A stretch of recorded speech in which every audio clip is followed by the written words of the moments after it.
We got no camera and no TV out here.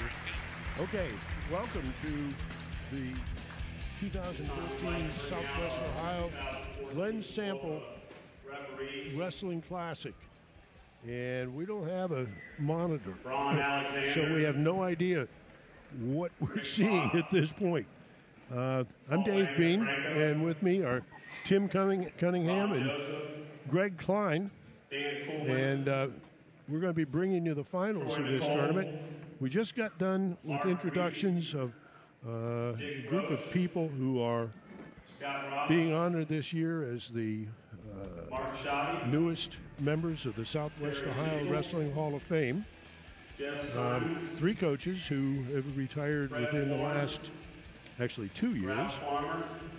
And between them they have 108 years of experience, and I didn't even try to calculate the total number of champions they won or anything, but that's exactly the way it has been. We're still introducing people. Here come the finalists to come on the mat, and following that we'll have the national anthem and be getting into the 106-pound finals. These are your 2014 as is always the case with the SWOWCA tournament, we'll be seeing three matches going simultaneously. They try and keep them matched by weight class, but that doesn't always work.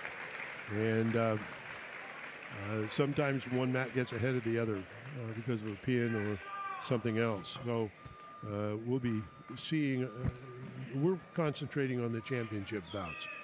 So Tim, what do you have to say for us this evening? Dave, just like every year, great wrestling around the city. We get a good look right here at just who the best ones are going to be. And like last year, I think, Dave, we had probably 10 kids make the finals of the state tournament out of this tournament, and this year doesn't look to be much different. So right now we're looking at all the kids coming out of the mat. They'll shake hands, play the national anthem, and then we'll be ready to go. University of Cincinnati, where he wrestled for and was the captain of Bearcats. Upon graduation from UC, he took on a teaching job at Loveland High School and became the head wrestling coach. During his tenure, the Tigers were listed among the top 10 teams in Ohio on 3 occasions. He coached 27 league, 22 sectional, and 10 district champions. He led 27 wrestlers to the state meet, and 2 were crowned state champions. Following his impressive wrestling and coaching careers, Jeff continued as teacher at Loveland and became a respected and honored referee. He became one of the top officials, not only in the area. Well, now we're introducing some referees. He was a regular member of the SWOWCA wrestling tournament team of officials. I have no idea what. And worked many individual, league, and sectional district tournaments. He was selected several times to officiate the Ohio State Wrestling Championships. Jeff was inducted into the Southwest Ohio Wrestling Hall of Fame in 2005. This time I'd like to reserve a moment of silence for Jeff.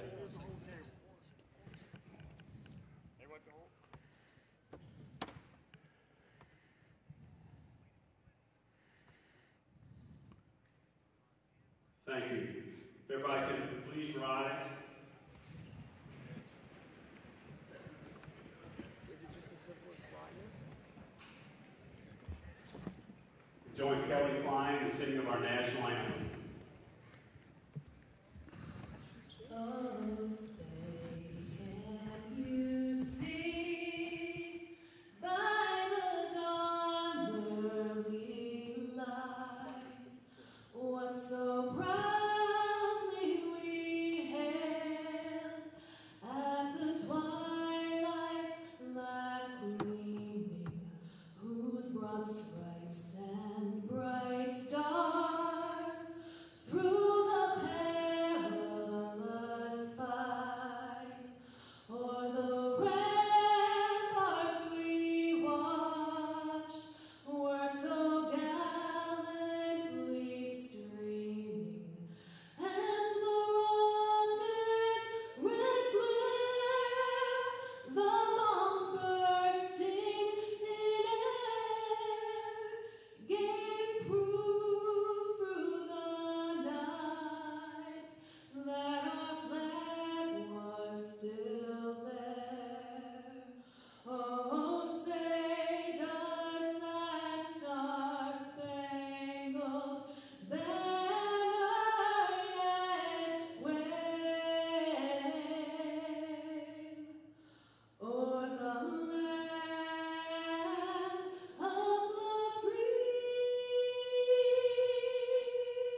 Well, Dave, there you have it. Another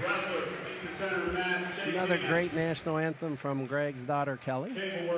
Yeah, it's a first good time. thing the daughter sings so well because Greg can't carry a tune in a bucket.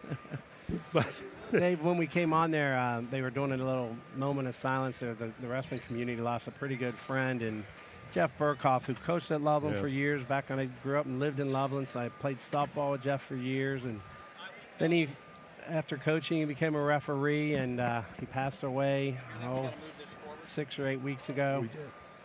So that's when we came on board. We saw the moment of silence for him. So he will be missed. He was a very good guy. Yeah, we had a really nice wake for him, actually at Moeller a week after he passed, and it was really enjoyable. There were referees there from Dayton area. There were coaches there from all around. It was a widely attended event, and it was a great evening for, telling those old stories that many times are the ones that are the very thing that, get described when you get a group of coaches and referees together. A lot of great old stories. I don't know.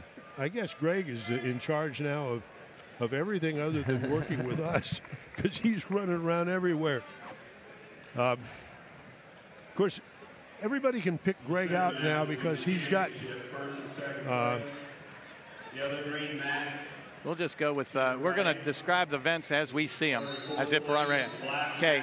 And we are underway. And there's at 106 pounds. Who we got here, Tim? We've got Charles Lips, a freshman out of Elder High School, coming in 9-0 already. So he's off to a fast start.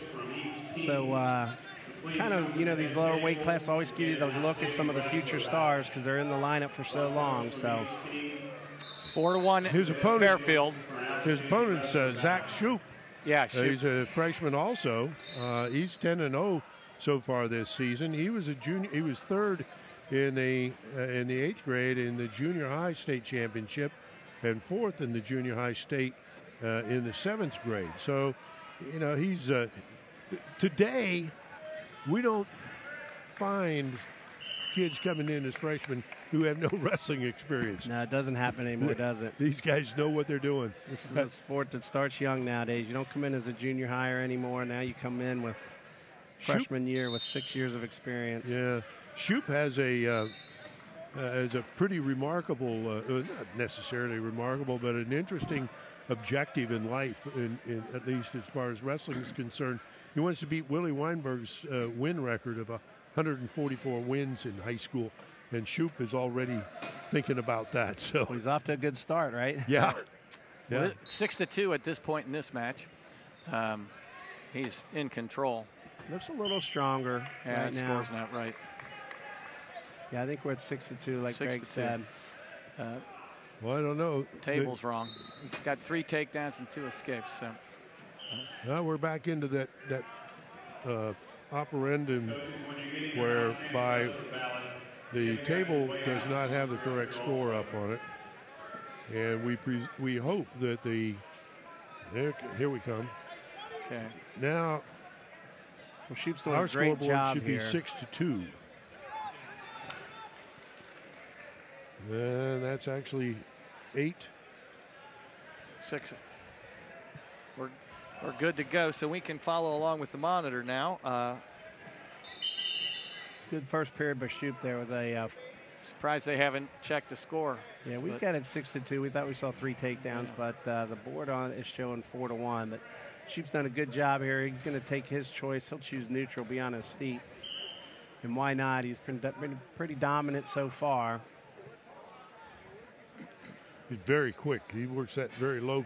As a matter of fact, that's a little bit similar to the Weinberg stance. Shoup drops down there in that weight forward hand on the mat. And remember seeing Weinberg do that on several occasions. He looks really strong and put together pretty well for a freshman, Dave. Nice. Boy, Gets in on the legs. Step. Jeez. That'll make it 6-1. We're going to go ahead and go with the scoreboard by the mat.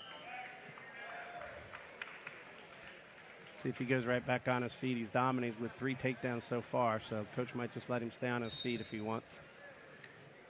Yeah, we'll let the coaches decide if they aren't satisfied with that score.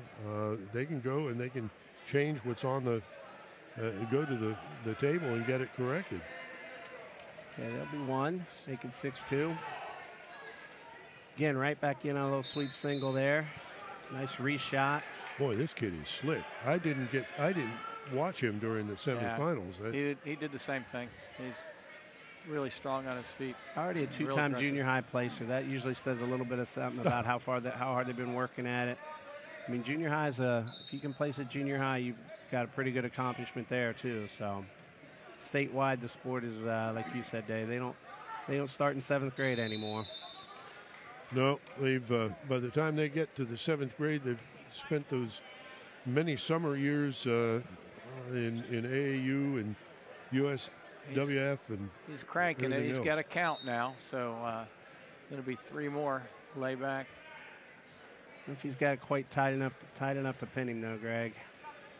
Well, it's interesting that two of our first 2 wrestlers are coming out of programs where their previous head coaches, were just honored as members of the Hall of Fame, and we'll be talking to the new head coaches of these 2 programs, as well as the Moeller program here in a little bit later. But just to point out, for instance, Fairfield was coached by Ron Masonic from 1965 to 2014. That's 48 years. He had over 400 dual victories. And Elder had choice there and took top because he's been getting hammered underneath and on his feet. So try to get away from try something different there. That didn't work out real well. Yeah. So quick off the whistle. You know, guys, it's usually not a coincidence. These young kids come in as freshmen up in these lighter weight classes, and they look good, and it's usually the way it ends up panning out, you know, over the years, from A.J. Kowal back 4 or 5 years ago when he came out of nowhere, ended up being a state finalist.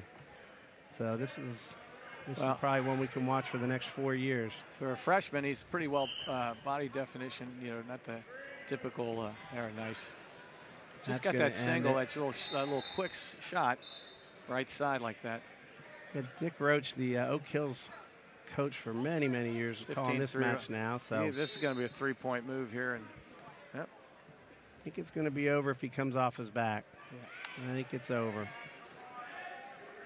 Oh, no, he only gave him 2, so it'll make it 17-3. One more turn, and that'll be the match. This shows one of the really remarkable differences between the kids that one more takedown wrestled at that high level all along, because I'm sure that Chucky Lips from Elder came through the Elder Youth program over there, the kids program, but there's a difference here. He doesn't have the same kind of experience that oh man, there it is. The Shoop does. That'll be the end of the match here, unless he pins him. He might as well just. Gonna go ahead and give him back points. Yeah, he should have. Fairfield wanted a chance to get the pin there. Well, what he said was he'd already given him 2 on back, and then he came out of it, so he couldn't let him continue on for pinning. That's a technical fall, and Zach Shoop of Fairfield comes away with the 2014 championship at 106 pounds. We'll be moving next into the 113-pound weight class. And the guys here are going to have a good look at Anthony Jago out of Middletown. He's been just like we just talked about, one of these kids been around forever. So anyway, he's Coach Ryder out of Middletown. So Anthony comes in at 11-0, Dave. You know, he was a state qualifier as a sophomore, and then was injured last year and didn't get a go to state. But he's, you know, in this tournament alone, he was 7th as a freshman, then 3rd, then 1st. So he's a returning champion here, and already off to an 11-0 start with a first-place win over at Upper Arlington. So he wants to go on and wrestle in college, and I think he's got, you know, just the right body type and everything to be able to do that. Okay, well, his opponent, the one that wants to take this all away from him, is Jared Thiemann, who is a junior from LaSalle. He's 10-3 this year. Last year as a sophomore, he wrestled 106 or 113 pounds. He was 11-7 during that preliminary year. He's wrestled this year in one other tournament and took 5th. He wants to be a state placer in his junior and senior years and to go to college and get a degree in civil engineering. So, well, we've got a definite difference in style here. Tall, thin, younger wrestler versus a short, strong senior wrestler. Last year, that unfortunate accident where Jagel dislocated his elbow at sectionals and was unable to continue. Whoops. Oh my gosh! Got an eye First poke. thing out of my mouth, and here he is. I think he got an eye I poke. think he's got poked in the eye there. I think he'll be all right. Looks like maybe a contact lens poked out too. Yeah, last year he dislocated his elbow in the finals of sectionals and was able to continue and was ranked at state.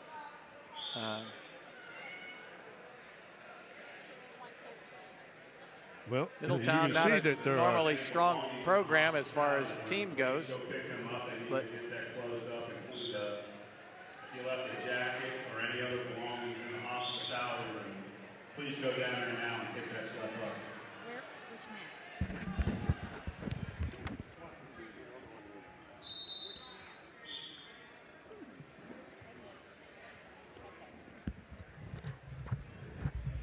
Well, he's kind of, I think he's okay now, but just poking the eye takes a little to get over.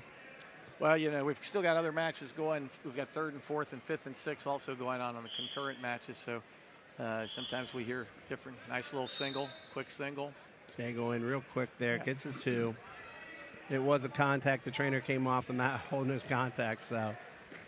Well, he saw good enough out of one eye to get that takedown, so. He's just built really nice for a wrestler. He's low to the ground, got great quickness. He got excellent upper body strength too. I mean, this kid, you know, is physically very imposing. There aren't too many senior 13-pounders. Yeah. Quick start there by Jagel. Yeah, Jagel's in the early ranking in the state is right at the top of the pile of the early state ratings. I think he can cut. I wonder if he can cut to 6 still for the. His alpha weight's low enough that he could. He looks like size-wise he could get down there. Well, he says his favorite food during the season's popsicles. So maybe he's working on getting to 106. I don't know. Nice little shrug there. And for little Merkel here, see they gave him the 2. That should be 2.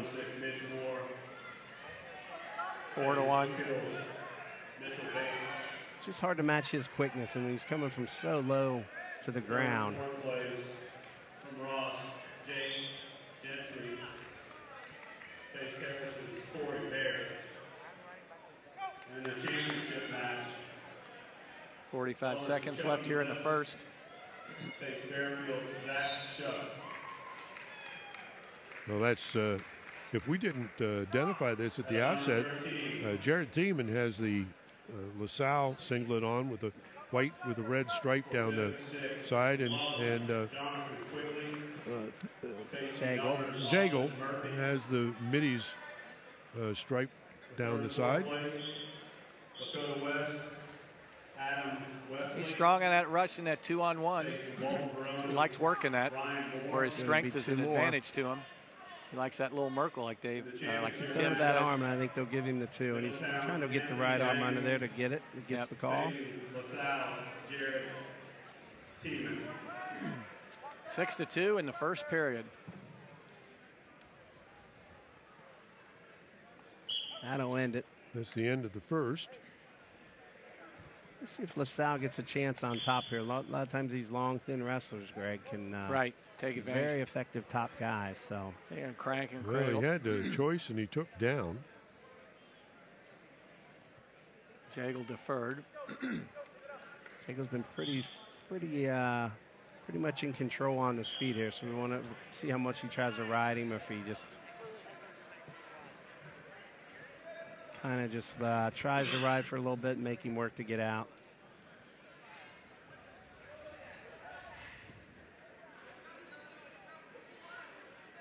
You got to wrestle it, you know, a little funky because you take advantage of your length. Potentially dangerous. Official Fred Warren called that. Got two pretty senior officials here with Dick Roach and Fred Warren in the middle match here. You know, that's pretty common. You look around the room at the officials that are working this tournament and who have worked it for, most of them, years and years. And the officiating crews are getting older and older as well. As you see coaches retiring, you're seeing more referees beginning to, you know, decide that the time has come. 6-3. You see really nice work there by Jago to just stay on the head, keep the guy's head down, work his neck. It just clearly wears your opponent out by, you just hear the coaches all the time, stay heavy on the head, and it's really what they're trying to do is just get the wind out of the opponent by making them have to work so hard. So Jago full control right now at 8-3. He'll go ahead and kick him, stay on his feet. Well, he's been able to change, you know, his level being lower anyway. He's been able to get Thiemann up and get some clear shots, getting him to raise his level. Now Thiemann's trying to stay a little lower, which he needs to do. But that changes his own style, which is play, you know, what Jago's trying to do. Anthony's in there.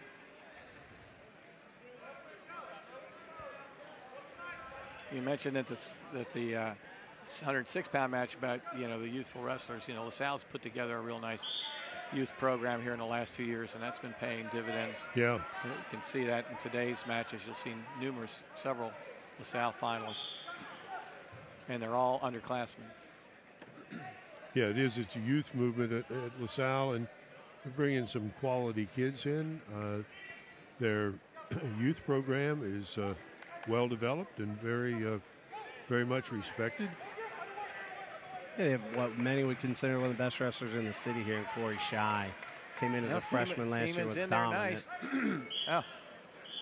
That'll end the second, 8-4. Not going to give him two. The referees talked about it. So Jago should have his turn here. So he's going to go ahead and choose bottom.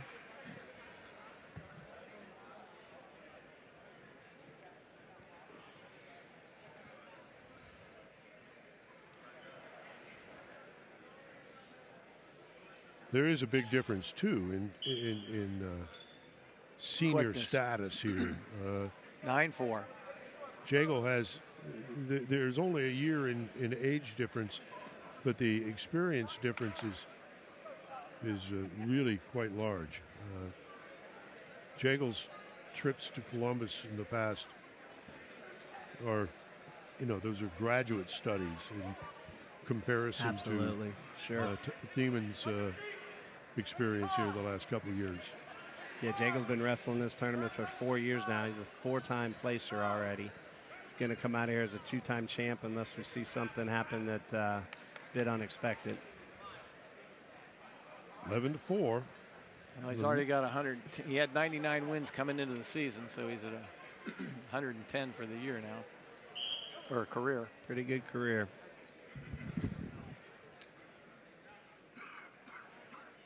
Got a little cut above his nose, so we might have some blood time coming here.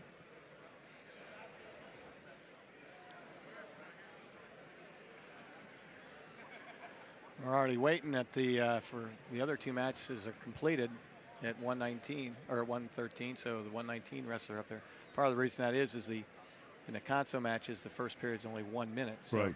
They're usually not waiting for the third and fourth place matches to finish. We had him poked in the eye too, and that set this match back a little bit. Yeah, that slowed it up a little bit too. I don't know, are they going to take a break for awards at any area? Or they just gonna run it straight I believe through? they'll go straight through. No one told me anything. Interestingly, referees come over and ask us how all the time how the finals should go. Ask us what the score is. We don't know. We're just here. Well, Dave, I think they figure you being the dean of high school wrestling here in Cincinnati. They after the guys that got introduced tonight, are you kidding? Wow. I think you were ahead of them. I think you were before them, all but Ron. Yeah, I was going to say nobody's been ahead of Ron. Jago's in deep again. Trying to cut the angle, bring that ankle out, get his 2. He should get it here. That'll be 2.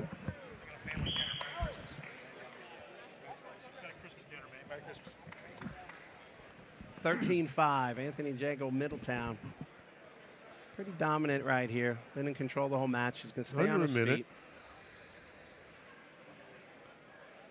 Well, he was seated first, so kind of as expected. You know, they've got these are 32-team brackets, so weights have had between 22 and 30 kids in various weights. So there's a long road to hoe. So there's a lot of wrestling goes on this weekend. 25 seconds. In on the takedown. Best defense, good offense, they say. You know, got to pop his head. He's got gets his head to the side, he'll give him his 2. The head stuck in the middle, they typically won't give them the call.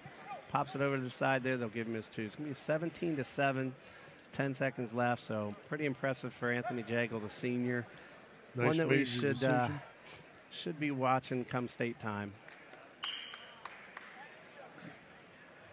He's ranked 4th in the state by Intermat, I think. Actually, he was first there in one I was just looking at the other day. Now, I don't know whether that was Intermat, but he's still got a ways to go. Okay, we're going to take a break here, and we'll take a break right now. Between these matches, we're going to bring in a new voice here to get some information from Elder High School, and Greg and Tim will talk with him. We're going to put Jason Roush on this headset, and you'll be talking to him. Well, Jason, welcome aboard. We thought it'd be a nice little bit of interview time to give you a little time. Your 2nd year now at Elder High School. Maybe pick your brain as just how things are going and what you think so far being in the head coaching position. It's going great. Have a great staff behind me, great school. You know, we have 9 placers here today, which I believe may be the most of any team. And the nice thing about it is 6 of those 9 place winners are all returning next year as well. So we have a young team. Yeah. 4 of those are freshmen and sophomores. So it's going well. You know, we have young guys that are coming in and contributing right away. Find yourself with a young team, and yet you're 2nd on the board right now. So you got to be pretty happy with that. Yeah, it's been a good weekend. You know, we've won the matches that we thought we should. We've won some close ones. You know, we've battled. We got guys this is their first real big tournament, if you will. You know, 44 teams, and we had a couple freshmen, 3 freshmen place. So it's real exciting. What's your background? Where'd you come from before you came to Elder? All that kind of thing. For 6 years, I coached at Glen Estee. We got Gage Branson here wrestling in the finals, and coached him for 2 years while I was there. So I taught and coached out there.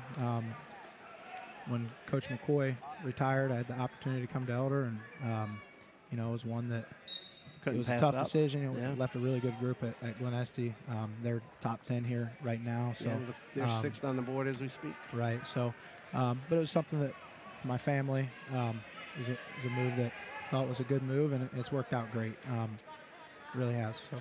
Well, it's kind of interesting. You know, we had Coach McCoy get inducted into the Hall of Fame today. It's kind of good and bad replacing a legend, so to speak. You know you're coming to a good program, but you got shoes to fill, and something the program's been going that way for a long time. It's got to put your own stamp on it. So how's that been working for you? Yeah, absolutely. Very big shoes to fill. You know, I've known Coach McCoy since I wrestled in college, and he was someone I looked up to as a young coach for advice, and it's always been great to me. Luckily, I have a great staff. Many of the coaches that coached with Coach McCoy chose to stick around and stay on staff. And they've helped tremendously.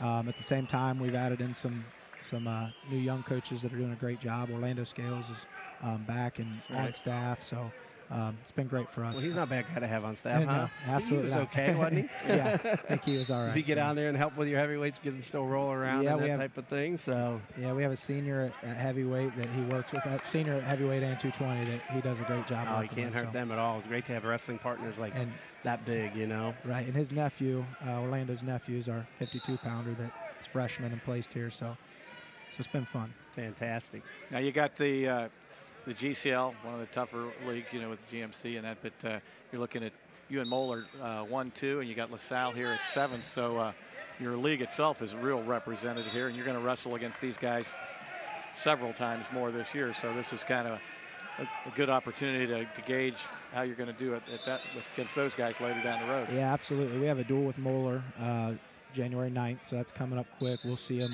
We'll see Moeller and St. X at the CIT the following weekend. So we're going to see him quite a few times before GCLs. You're bringing them into the pit now, Moeller coming? We're going to Moeller this year. Okay. So, it's a little tougher at home. It's tough on us every time us guys that had to come in there and wrestle. You know, absolutely. Building shakes at Elder. I know absolutely. that. We talk about the GCL quite a bit. You know, obviously as just being my second year there, you know, it's kind of hard to believe that Elder hasn't won a GCL title since 1990. So that's obviously a big goal of ours. Sure. You know, we're sitting behind Moeller here. We have a few guys out of our lineup. I know they got a few guys out of their lineup as well this weekend. So it'll be interesting. I think we can make a. Well, how about this match here? Ziegler's pretty, or very experienced wrestler. You know, been here before, been to state. You know. Yeah, both these guys are state qualifiers last year with Connor placing 2 years ago. They actually grew up wrestling each other. This is probably about the 50th time they've wrestled. Yeah, that's one thing about wrestling is you don't usually just find somebody new, do you? Ironically, this is their first time actually wrestling in high school. The last time they wrestled in the 8th grade. Last time they wrestled was in the 8th grade, I believe. So might see this one a few times this year. These two are both pretty solid. Yeah, I think we didn't. Tim, if not a state, didn't Ziegler get hurt up at state last year? He had that. He was winning and got choked out. Choked out and pinned. Yeah, he was winning the match. I remember watching that. It's kind of. I think he was out on the mat there for a couple seconds. Yeah, you're right. And then Gage had a couple. Both of his matches that he lost were 1-point losses. Obviously, in my opinion, this was an anticipated match. Sure, this is one of the better matches the whole night, right? Yeah, absolutely. Yeah. No question. So and Branson gives away the point automatic, just rather than trying to ride out 1, not 2. And you had Branson in junior high. Is that what you said? I actually coached him as a freshman and sophomore. Oh, okay. When he came up, he was still 90-some pounds, and I had a senior at 106 who was a state alternate. It was pretty good. And then his sophomore year, he was a district placer, just missed going qualifying, and last year he qualified. So, he's really dangerous up top. He wrestles a lot of freestyle and Greco in the offseason. You can see it here. Yeah, he's looking for that underhook. He just picked up a stalling point now. So Ziegler had already been warned, and now he picks up a point for a second stalling call. So this is where Gage wants to be, is in the underhook. So Branson looks like he's in great shape. He's willing to go the whole route. So we'll he's see. got the leverage on the length, but watch that shoulder. Yep. Jason, who's the coaches now for Glen Estee? Chris Redmond is the head coach. He was a junior high coach and then Coach Mike Feltz was my assistant there also. They're doing a great job. Chris coached at the junior high for a real long time. He teaches in the junior high. Is he a Glen Estee grad? He's a Glen Estee grad, yeah. Well, you couldn't have moved much further and stayed in the same city, I don't think. Going from Glen Estee to Elder. That's a east side, west side but at the same time, I kept the same purple, so I can't That's always a part of the decision. You didn't have to change wardrobe so much. You had all this purple stuff. You could just transition over. Right. Ziegler had a little hand issue there. We haven't seen a lot of blood time. We saw a couple matches earlier in the tournament. In fact, one guy timed out on blood. But usually, especially as winter first hits, we start getting this dry weather. You see a lot more nosebleeds and stuff. And I think part of that is guys don't have to cut as early now as they used. They can wait till January, February to really get down to that final once they've made their alpha. Criteria has changed a lot. Yeah, tournaments ran pretty smooth. I think we've been on time every session, and here comes the blood. Now that we say it, it never fails. Well, you got to hand it to Branson here. He keeps coming at him. You know, he's down 5-2, fell behind early, couple takedowns, but he certainly is pushing the action right here, coming after him. So, but this blood time can take forever. I think Branson's got some on his arm there. He's got to get cleaned up. But so we got 1:09 left with a 5-2 Ziegler lead. And just see if he can get through the blood time or not here. Well, they get, Coach, 5 minutes, and then the match is called, right? Yeah, I think.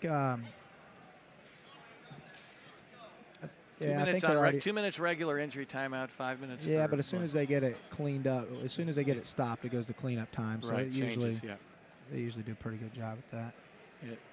You know what Gage really needs here is, I mean, down 3, he needs another stalling call really, and get a takedown. Really, it's almost like this time, he'd rather be out on the match going, pushing. Right. What do you do here in the corner, Coach? Do you coach him to go after 2 takedowns and tie it up? Or do you try to push him out of bounds, get your stalling call, make it a 2-point match, and then go after your takedown? Yeah, I think you definitely need to make sure you're taking steps forward and putting his back to the edge, maybe get him hit for stalling, and I'm sure they're telling him, stay where he's strong every time he gets an underhook. That's where he wants to be. But Ziegler knows how to wrestle in there too. He's doing a good job of getting head position and shutting down Gage's offense. So a lot of times you get a lead, and it really does come down to the experience of being able to just maintain it and look active and stay at it without really, you don't come off the mat backwards with your back to the circle. Just to, you earn the lead, so then you do what you can to protect it. Yeah, we always tell our guys, the best defense is a good offense. So, he definitely doesn't want to shut down his offense, but at the same time, he doesn't need to make take a bunch of risks either. And that's kind of what you're seeing here. Well, he's changing levels real good. He's kind of making a move. Here we got another blood. I think it's going to be tough to get through the match here for Ziegler because Branson's coming at him really hard, really aggressive, wrestling hard, banging the head. And, that's great wrestling. I'm not by any means saying anything wrong with that, but it's going to be hard to keep a nose plug in when you got somebody coming at you. We're watching the first and second place match. Third and fourth, fifth and sixth are over. Doesn't going to make a difference from your perspective team-wise because you're pretty well solid in second and Moeller's first. But there's a lot of teams where it's not just the first and second place match that's important. It's your guys that are wrestling for third and fourth and fifth and sixth that can really make a difference in the team score in these tournaments. And we may not see them on TV, but from your perspective, every one of those matches, it can be critical for you. Yeah, absolutely. And, the other thing is just getting those bonus points when you can get them. We've had a lot of pins throughout the last 2 days. Obviously that's been big for us. When we've had the opportunities, we've got the pinfall. So you can get those bonus points and even those consolation rounds. Right. That's pretty big. Yeah, pin counts big either wherever you do it. So they finally found something for Coach Stegmeyer to do. Yes, absolutely. Get him cleaning. Well, we're down to 55 seconds. I'm afraid we're going to see maybe the same thing again here. I mean, Branson seems to be the aggressor coming at Connor, but Connor tends to just want to get under the underhook. And he's going to be looking for a throw here pretty soon, so he's going to be upper body. So, that's right where we're going to be connecting it at the head level. So yeah, Connor's doing a good job of getting his head position and blocking off with his head. Off the side, yeah. I think it's a little bit of a bad break for Gage because this is, I want this action to keep going. Absolutely. And he wants to push it, and he wants to be able to wrestle. Here we're getting these little 10-minute spurts with more blood time, and it's really hard to come back. I mean, he basically needs 2 takedowns to win here. Yeah, it kills a little bit of momentum when you've got him hit for stalling. And yeah, he's in on the whistle. I think that was good shot defense here. I think that was the best move Ziegler could make was to try to get underneath there and get to a leg. He's killed a lot of time. Here it comes again. Yeah, we got 15 seconds there of a go, and now Branson has to take another break, and it just isn't really playing into his hands to win a match like this. So this is one you put in the books, and you come back next time, and I think he's showed himself pretty well here. But I think it's a good move on Ziegler's part here to be taking shots, try to get underneath there. Yeah, this weight class is, there's some pretty good kids in the district. With Mason not being here, could have saw Patrick Kearney in this weight too, which, these three have, between Connor and Gage and Patrick, they've wrestled quite a few times. So, well, this tournament, like you said, Mason's not here. Last year we had like 7 or 8 potential state champions in this tournament. This year I don't see that, but I think I see a lot more just potential placers and qualifiers. You know, it's not the tournament's not top heavy with the stars, but it's really solid this year. There's a lot of kids that, you know, you've got several. Seems like there's a lot of kids that can, you know, do some damage and get on the podium up at the state tournament from here that we'll be seeing later in the year. Yeah, if you look at last year's results, I think I read this somewhere that there was between Kentucky and Ohio, there were 10 state finalists that wrestled here last year, and then from 160 up to heavyweight, that's 48 place winners. 38 of them were seniors last year, so it was pretty top heavy senior wise last year. Now you're seeing a lot of, you know, new faces come into the mix, you know, all throughout the tournament. I think there's a lot of freshmen and sophomores placing here, you know, so seeing the future today, I think. No question about it, including yours. You had 2 freshmen wrestle that 106-pound match. Right. You know, and that's usually not an accident when those kids, like, you know, we were talking about A.J. Kowal from 4 or 5 years ago coming in as a freshman out of nowhere, beating, I think it was Noble from Lebanon, wasn't it? And then look like A.J. makes it all the way to state finals by his senior year. So. Yeah, and Connor did a really good job there of using Gage's forward pressure. Now Gage is in. Let him go right over the top of him. And got this ankle wizard. It's tough to defend. Single. Yep. Got it. Down to 14 seconds. He's going to get the 2. Nope, got that one. If he'd have covered the other leg, he'd have gotten it. But, well, coach, as we wind this one down, Ziegler's 5-2, probably going to take the victory here. But thanks for stopping by. We kind of just want to get some of the new coaches. We're going to talk to Muller's coach later. We're going to talk to Fairfield's coach. So appreciate you stopping by and giving us some info. Absolutely. Thank you very much. Good luck. Jason, good luck the rest of the year. We'll see you. Hopefully talk to you at the state tournament, too. Absolutely. Thank you. All right. There you go, Greg. We're going to have Connor Ziegler through a lot of blood time. Make his way to a, I think it was a 5-2 final. I didn't know. I was kind of talking there, so I don't. Bowed but not bloody, you know. Bloody but not bowed. So he'll take the 5-2 or 3 victory. Yep. And move right on up to 126 pounds. I'm going to have Quinn May. He's been around for a little bit, wrestles for Lebanon. New coach Nick Hensley there. Tony Bradbury went back over to Lakota West. And Quinn is coming in right now at 10-0. He's been at this tournament all 4 years. He's placed here twice. And his opponent's another freshman. We're talking about Jake Marsh from Marysville. Now, Marysville came down last year, and they've got a couple really good kids here. And Jake's 7-3, a freshman, but in the finals here. His goal to be a state champion. I can see that. Grade point average, he says he's a 4.0, but a freshman. Heck, has he even got his grades yet? I'm thinking he's anticipating. Well, maybe counted 8th grade, yeah. He's basing it on junior high, right? Yeah, okay. So, tell you, Marysville always brings down a solid bunch of wrestlers. One here coming up, I think at 130, 152 is very solid. Kamani or whatever, yeah. Or Hami or something. Yeah. So he was 4th in the state. Very good, yeah. We're going to get a stalemate here. You know, they seem to. I think they're the furthest distance this year. Yeah, as I far think as so. Teams. Well, it's a little tough with a Saturday-Sunday tournament for some teams to travel. Some like Indiana schools aren't allowed to travel on Sunday out of state. Yeah, and this is probably the last year you're going to see this tournament on Sunday also. Really? Yeah, because it's the OHSAA has a ruling pending right now to eliminate competition on Sundays, except in those instances where it's a weather delayed situation. Not scheduling anything. Right, and I understand that there's been a significant number of schools, principals across the state that have objected to the Sunday. Most tournaments now are hitting on Sunday, and a lot of principals across the state have spoken out against it. And I understand the Archdiocese here in Southwest Ohio. That's because all those principals got season tickets to football games, and they don't want to miss their football game. That should be too. I never thought to ask my principal that. I never thought to ask my principals that. Jeez. Tell you what, Greg, you say this kid's a freshman? That's what he's telling me. Handlock. Pretty solid here. Yeah. Quinn May's been around for quite a while. pretty solid Cincinnati wrestler. And yeah, you always see the freshmen at the 106 and the 113. Right. Start getting up in the 126-pound weight classes. The seniors and juniors are usually pretty dominant. So for a freshman to come in here and make the finals, pretty impressive. Well, Marysville's in the same area as we have the grandsons who live up in Central Ohio, and they have been very, very powerful in wrestling here the last probably 10 years. And I'm actually kind of surprised they aren't a little bit higher in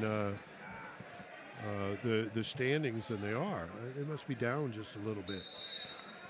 Going to have stalling. They're dependent on the top guy.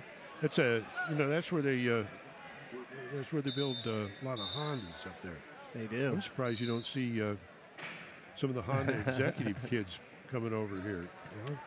That was their first Ohio plant where they went to that different method of manufacturing. They had a lot of Did stores. I just see a warning for stalling? They did on the bottom guy. He's already called it on both of them now. Stopped the match on the top guy, but then pretty quickly hit the bottom guy. Call a stalemate there. Yeah, they both locking up, so. It's a pretty big spot right here for May to be on bottom in a 2-0 match. Yeah. It's a big point here. If he doesn't get it, and Marsh takes down, he could find himself down 3-0 pretty quick. So, well, you know, in college you get a point for riding time if you're over a minute. High school doesn't have that.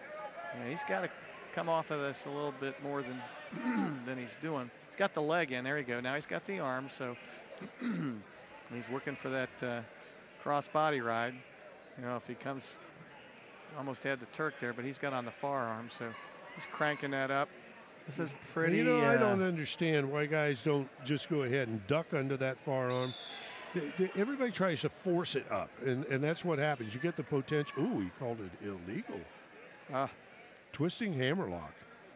Wow, interesting. That puts him right back in the match. Illegal hold. I didn't see that. Well, when he brought the arm back on his back, he raised it. He raised the fist off the back. That becomes a twisting hammerlock. Yeah, I've seen.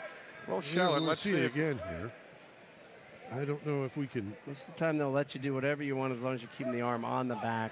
We're not getting a chance to see the arm. We're on the wrong side of it. Well, May just caught a really good break there. He gets his 1 point without having to get the escape. So now if he can get out in this 18 seconds, it really changes the match. 2-1 and 2-0, big difference when it's not your choice come third period. Well, now he's got the legs back in again.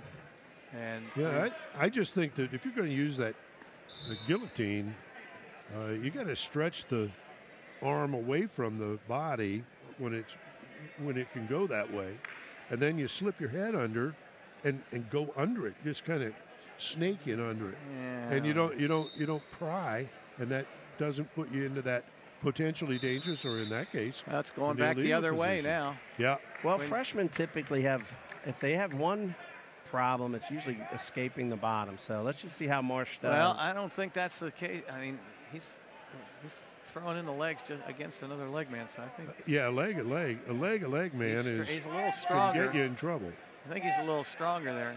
Now he's got to do something on top here. Yeah, we'll see how long May wants to ride him, because he basically has to turn in here, or he'll find himself just in a loss 2-1. Official Dan Kuhlman calling a stalemate after 35 seconds.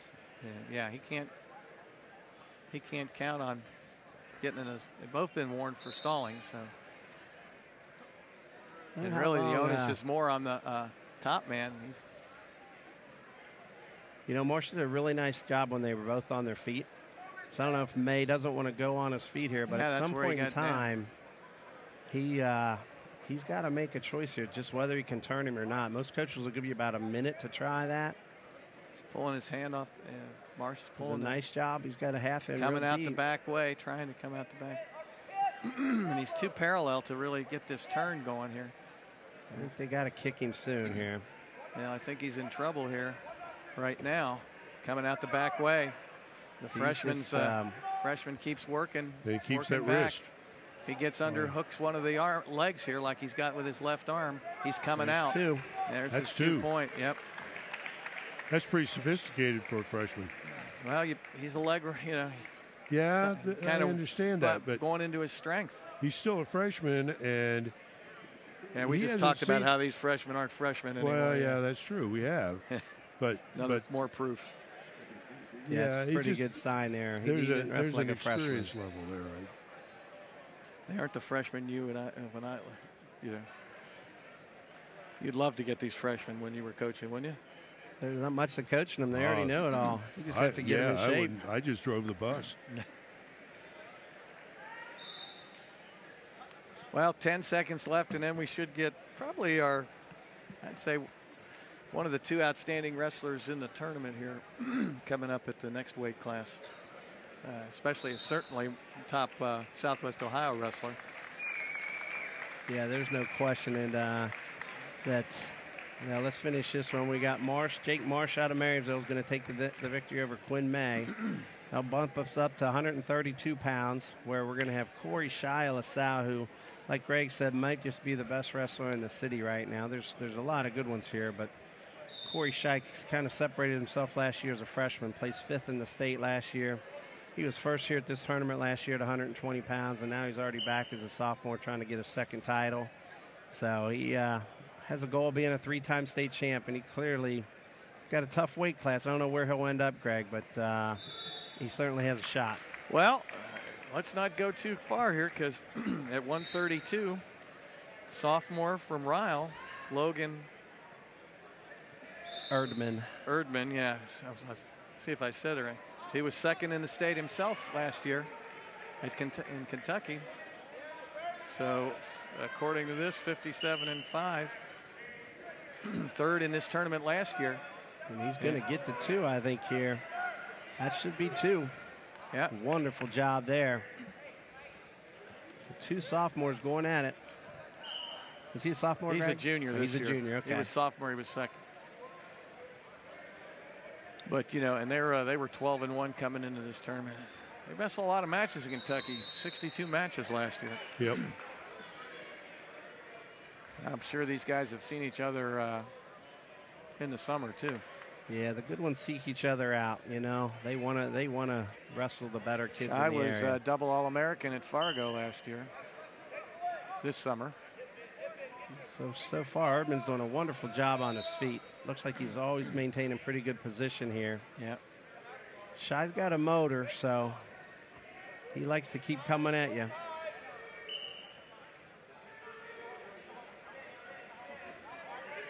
Really forces the head like that. He's where he wants to be right now. Yeah, he's driving that front headlock. Yeah, he's in good position on that front headlock. I think he's going to get his 2 out of here. He does. Leg coming. It's his leg right in. Shai with a 3-2 lead. Yeah, from this. Erdman's picking that leg out, though, very nicely. He can get underneath it instead of over it. He's going to come up, but Shai's got that hands locked. I saw.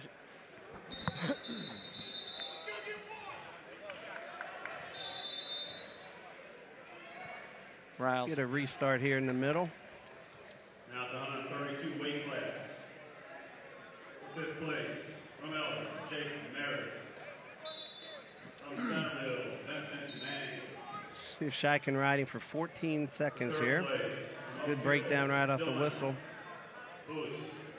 And, of course, Riles had some great wrestlers in their past, the Rushells and some other kids that wrestled for them.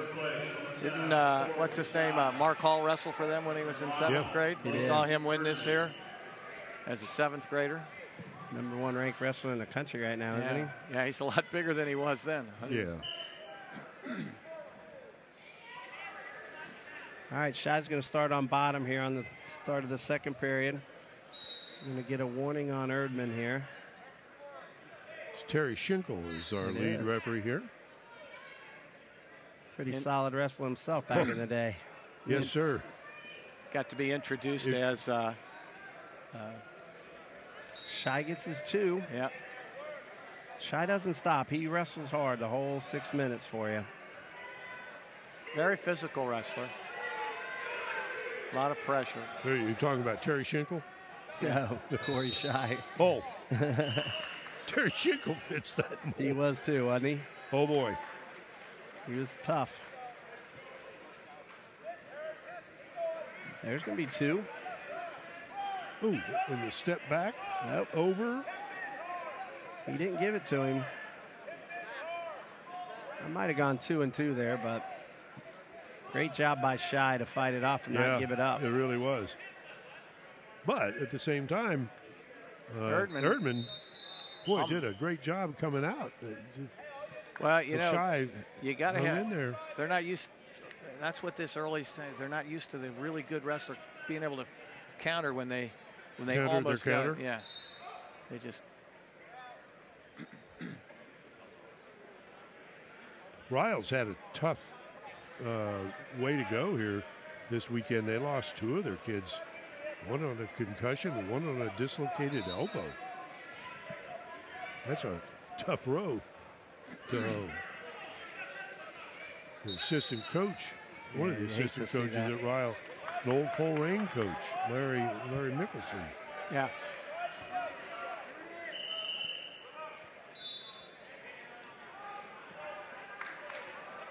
Shy is just dominating, controlling this period on top. Erdman had a couple shots to get in the way. In fact, that one reversal, but just couldn't get it.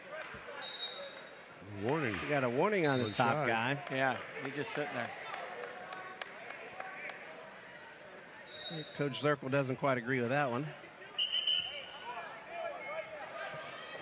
I don't think Coach Zirkle likes referees. I've noticed he has. Which coaches do? You heard 3 guys being awarded Hall of Fame status there today, and 2 of the 3 I know. They might make noise, but they really. I think the thing is, it may not. It's a question of respect, and I think that there was a great deal of respect shown. This is a different sport than what you find in football and basketball, where there's such an isolation or separation.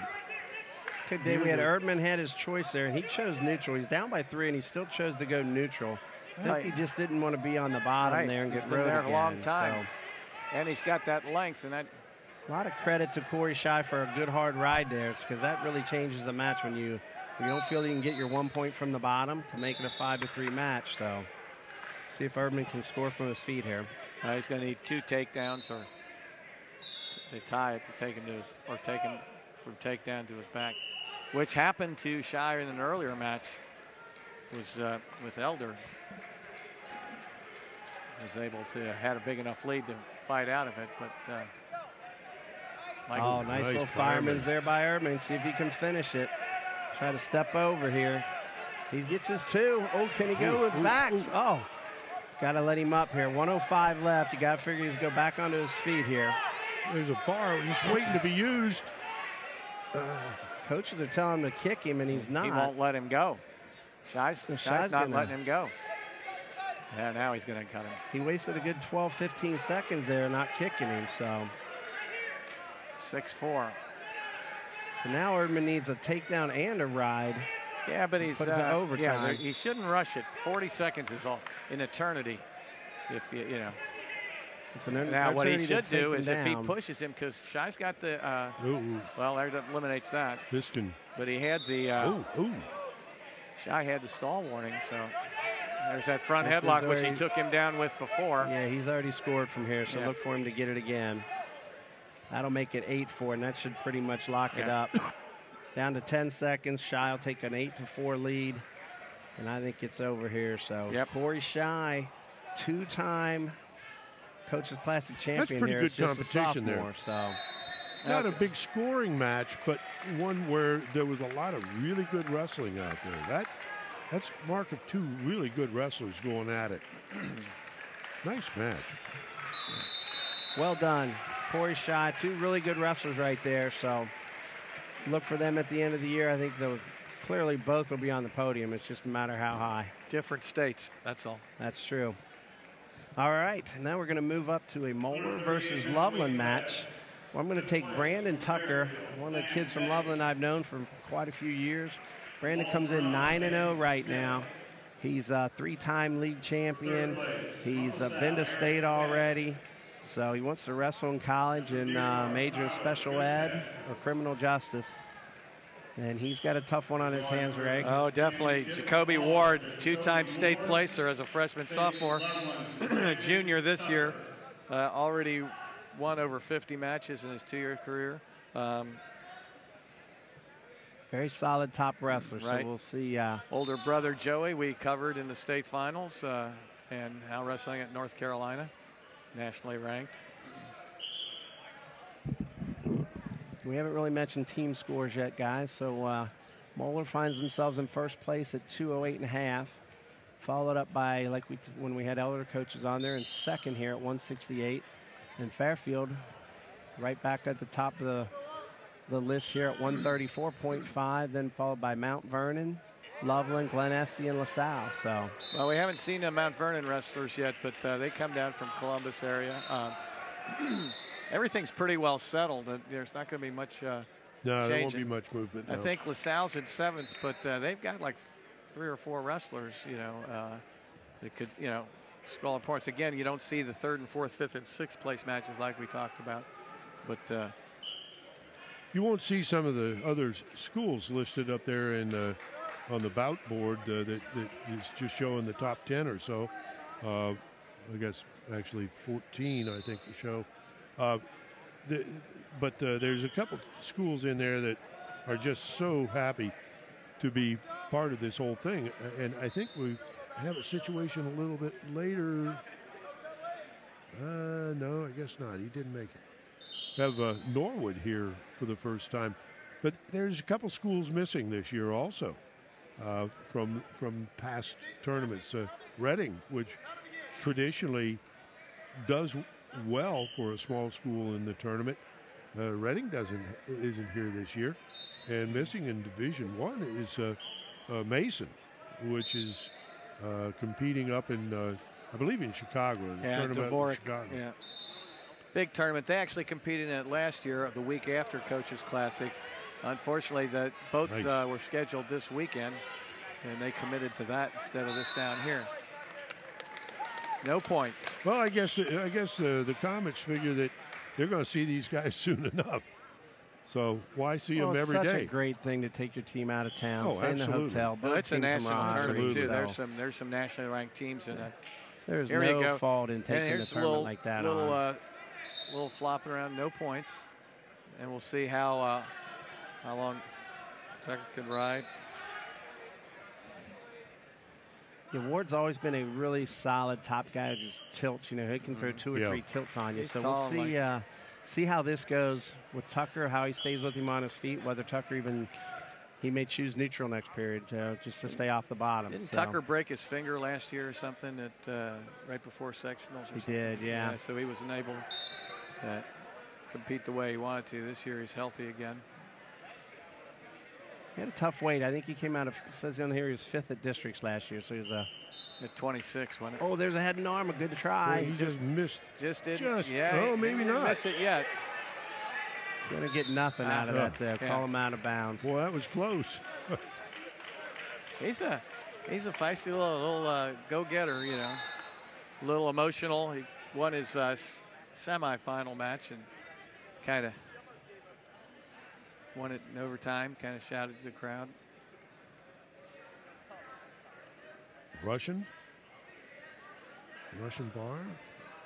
Let it go.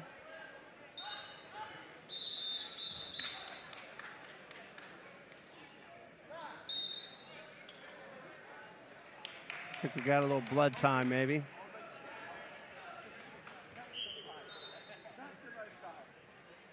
Is that water any different down in Loveland, Tim? They drink down there?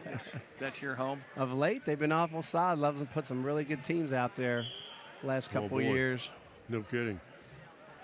And some very solid. Murderers Row that they had is graduated now, and they're starting a new group. Weber, Lay, Caniglia, they were solid. And Alden. all head football state championship rings too. So Loveland's been doing quite well lately. It's been fun to watch. Saying, somebody clean off my hand. Yeah, I'm here too, you know. Yeah. Just because I'm not the one bleeding, I need some attention. Get a little too. manicure here.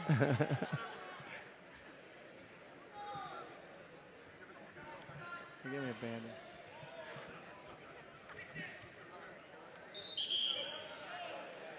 Couple officials, Rick Bach, trying to figure out what's going on.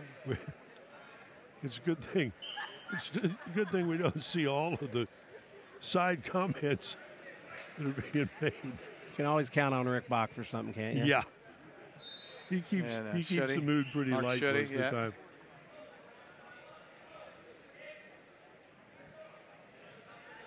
So here we go. There's Coach Y and Coach Stegmeyer. So we're going to speak with him later. Another first-year coach from taking over again another powerful program. You need to grab him after this match. He's coming after the 138 match. Jumps back in to stuff pretty quickly. All right, back to the action. We're second period, 51 seconds left. Ward with a 1-0 lead still. Interesting to see where Tucker goes in the next, in the third period. It'll be his choice. Good shot by Ward there to get to the ankle. Followed that shot really well. Tucker's going to try to take it over his head. They're still got to keep trying to roll it over his head. Yeah, hold on to the leg. There he goes. That's all there's a lot of college wrestling right there. Yeah. They'll just fight for the stalemate when they find themselves in really bad position. Tucker's coming out the back here. He's got the two. And now I think we got 5 seconds left. You got to keep if he can ride him. Go down the Drops leg. to a single. Just stay there for 4 seconds. Got to hold it. Wow, now we go 2-1. Tucker is going to take down. Yeah. I thought you might see him go on his feet there. So yeah, I think he's pretty confident, you know. All right, 2-1 Tucker. This is 2 minutes left. Yeah, he is playing into Ward's strength here, obviously. But he's got more blood time. I think his knuckles are bleeding.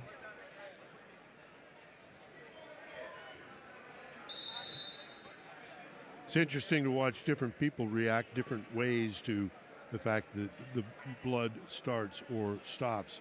You know, here it's Ward with the nose bleed, and it's he's looking at this. Tucker's looking at it like, oh, this is screwing me up. Yeah, Tucker's on a roll here. He just got the takedown. He had to ride out. Don't break the rhythm. He wants to keep wrestling here. Don't break the rhythm.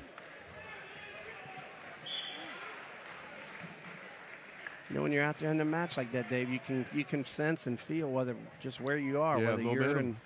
You're in good shape, whether you're getting the edge, whether everybody talks about momentum in football games or basketball games. It's true here too. Boy, you get the momentum going your way. You want to keep it.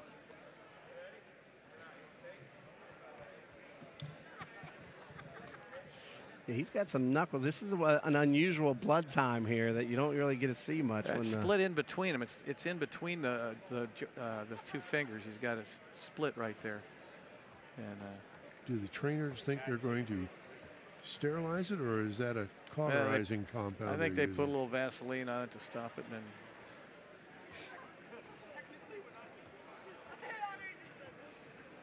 They should plan to just tape it shut. Yep. All right, here we go, fellas. Tucker will be on the bottom position. Ward will be on top. See if Brendan can get out right away. He's going right for that tight waist, and just what we talked about. Right where he loves to be. What a great job of blocking Ward's leg, because that's what Ward loves. Use that tilt and then drop the leg in, and Tucker blocked off with his own leg very effectively to neutralize that. You know, I've been talking now he's got to follow it up. Number of the coaches, and we haven't seen the styles changed a little bit. We haven't seen much tilting of the tilt series in the whole tournament. And occasionally, Ward here is obviously the exception to the rule here. He's got that Now he's working to the I could bar. see Ward riding him for 2 minutes here, looking for the turn. It's just well, it's then what he's he's lose best the match at. if he doesn't get something. Yeah, now he's got that little crab. Look for that crab riding and turning from off of that. Look how far he's across on that tight waist. He's Yeah, got you get to the that far real hip. deep waist. Yep. Tucker's job here to just stay based. He really wants to get his head up and get out of this because he doesn't want to stay there. Because it only takes one tilt here, and he's losing. There's a big takedown at the end of the second period. They probably scored it with about 14 seconds left. He's got to come up, get that hand off his neck. Here he comes again. Yeah, he's got to keep those elbows in tight, not let him underneath there. Ward, on the other hand, doing just what he's best at, trying to get in there. Keep working, Brandon, keep working. That's why I say I think you'll see him constantly looking for this. Yeah, in trying trouble, to come the other Tucker's way. in trouble here. But he hasn't broken the plane, so. Tucker's in good shape here. He's down to the last 10. 13 seconds, 12, 10. They're going to stop this. They're watching the shoulder right now. Yep. 5 more seconds. He's laughing almost. Yeah, he is. I got him. See, there you go. Big win right there. That's what he did at the Tucker. semis, too. That's a great win. Yep. That's I told a you great he gets win. excited, you know. That's great. I love it. Love to see those guys enjoy those victories. Boy, I'll tell you what. Nice job. All right, we're going to try and get Coach Hughes. No, he'll head over here when he gets some time with his give him a minute or just, two. Just saying. We may even want to wait a match. He'll be over. We're getting ready for 145 then. Yep. And what do we got here? Go ahead, Dave. Who you got? Okay. At 145 pounds, another LaSalle wrestler. This is Andrew Sams. Another. Well, it's going to be a DQ or a default. Sams is getting a default? Yeah. He's Ben hurt his knee in the semifinal match, so we don't know how serious it is, but so we'll be sitting. We'll be able to talk to Coach. Hayab got hurt. Yeah. What happened to him? Had a knee injury potential. Just nothing. Don't know how Just serious. precaution. Yeah. I didn't think I saw him wrestle in the semis. I thought he won the semis. That's just a match that I missed. That's kind of a shame. That could have been a pretty good match. He won 3-1, I think. Well, we're going to go. Well, we have matches going on for 3rd and 4th and 5th and 6th. Actually, it looks like, we only got one going at 5th and 6th. So. We had 2 defaults. That's Andy Kress from Lakota West is wrestling. You know him? I think I do. No relation there, is there? Yeah, slight. You just run the tournament. You got singers, wrestlers. You have everything, don't you? Wrestling blood runs deep here. Yeah, we got announcers, wrestlers, Andy singers. Kress, right? Yeah, from Lakota West. He's And how is he related to you now? He's my nephew. Oh God, you've got more everywhere, right? Yeah. You've been very prolific in your family, haven't you? We got a lot of wrestling. Yeah, We boy. may not much too many other sports, but we can wrestle. Yeah. I think that's I'm trying to think. 1, 2, 3, 4, 5. About 6 of us. What's the score over there? Nothing. Nothing. Yeah. Second period. Yeah. Andy gets an escape. And got the front headlock in. Lakota West is in the red and black. They also have a new coach this year, Tony Bradbury. So there are a lot of new coaches came down from Lebanon, came back to his alma mater. So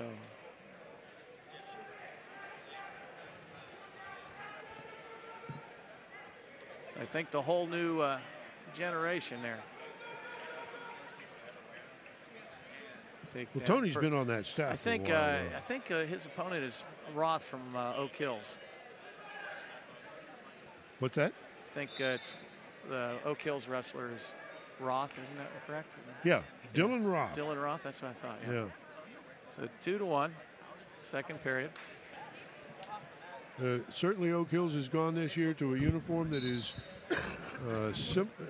symbolic of the Highlanders. That's the first plaid uniform I've ever seen. Have you ever seen one? I've never seen one of those. No. that wins the mark or that wins the award for creative uniforms. I'll tell you that.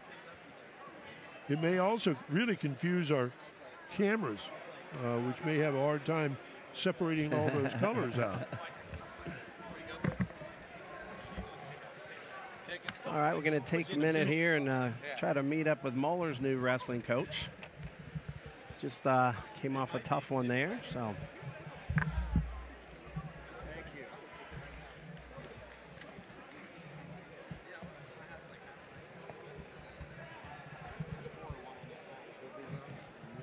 you. Okay, we've got Coach James Yannishanis. Give us a go right now. How do you say it? Yeah, I got it. There we go.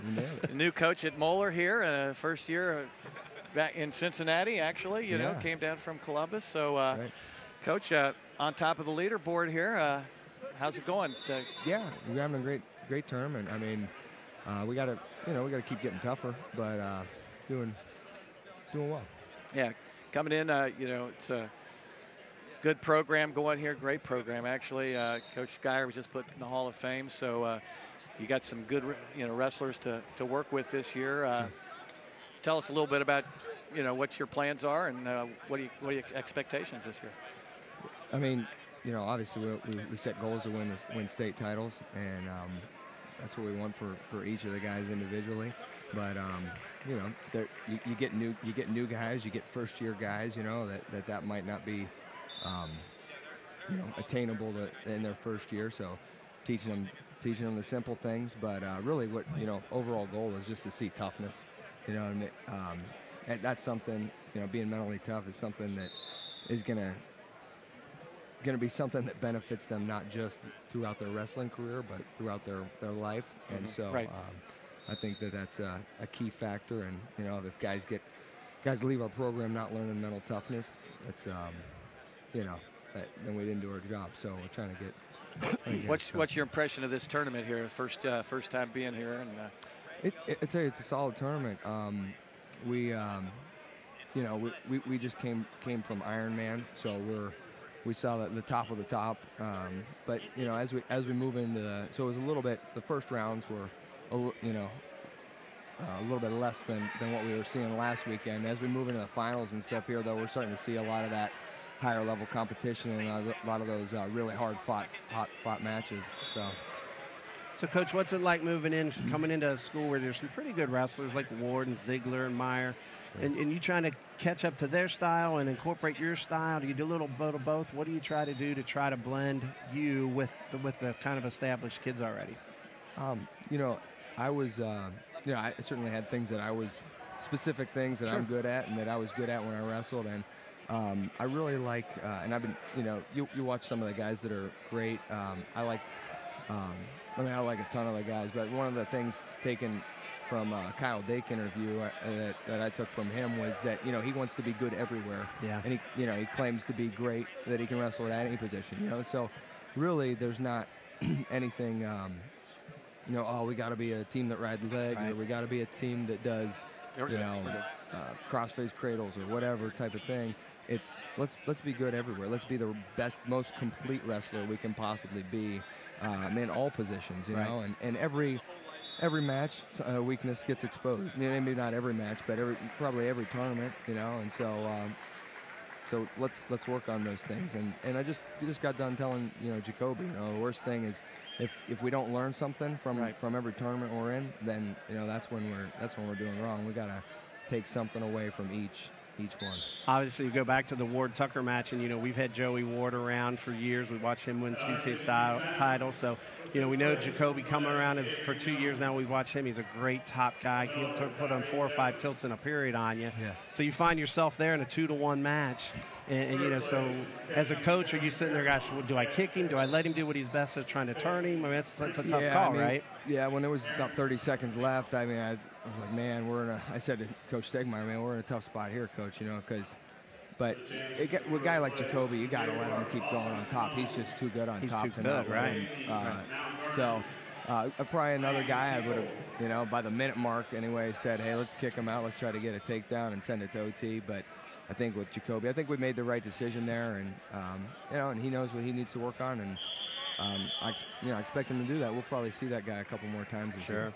Sure. Now, your career, you were wrestler at Penn State. You've done some international wrestling, and or, you know, after college wrestling and stuff like that.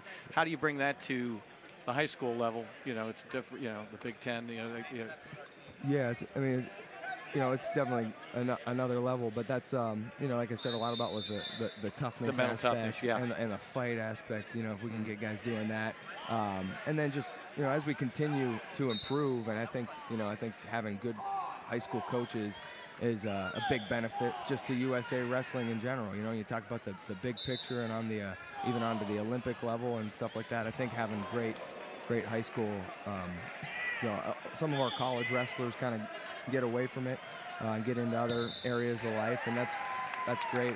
I'd like to see them, you know, keep their hand in the sport a little more. Yeah. Kind of given your skill set and your wrestling background. Well, let's just jump in here real quick, and that was remaining. Yeah, quite a great. Dylan Leneve from Fairfield, just there. Unfortunately, we had mentioned that the Marysville wrestler might be one of our better wrestlers up here. Finished 4th in the state. So yeah, solid. That was a nice throw and unfortunate finish for Dylan Lee. Okay, back to the. So in the room, Coach, do you spend a lot of time on the mat going goes with the kids? You spend more time coaching? Where do you fit in that kind of thing? I try to get my hands on them as much as I can and wrestle them live as much as possible. So it's you know, it's kind of a mix when we're doing technique, we're doing drilling. I'm, you know, encouraging, and I'm, you know, calling stuff out, looking, running the practice that way, and then whenever it's time for live, I try to hand the stopwatch to one of my assistants and then jump in there and wrestle with them as much as I can.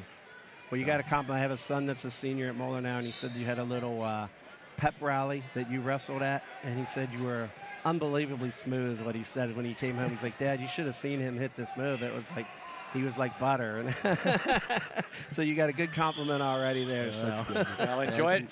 Keep doing it as many years as you can. You know, 'cause one of these days. Yeah, the knees won't be so good in about 20 years. Yeah. So, well, welcome to Cincinnati. So we're glad you're here, and you know, hopefully over the years you can continue what Geyer had built. And thank you. Well, we're looking forward to. We'll talk to you up at the state tournament. Hopefully, we'll have some interviews with some of your wrestlers after their championship bouts this season. Yeah, that'd be great. All right. Look forward to that. Great. Well, thanks for the time. Thanks for the time, Coach. Okay. Good luck. Guys.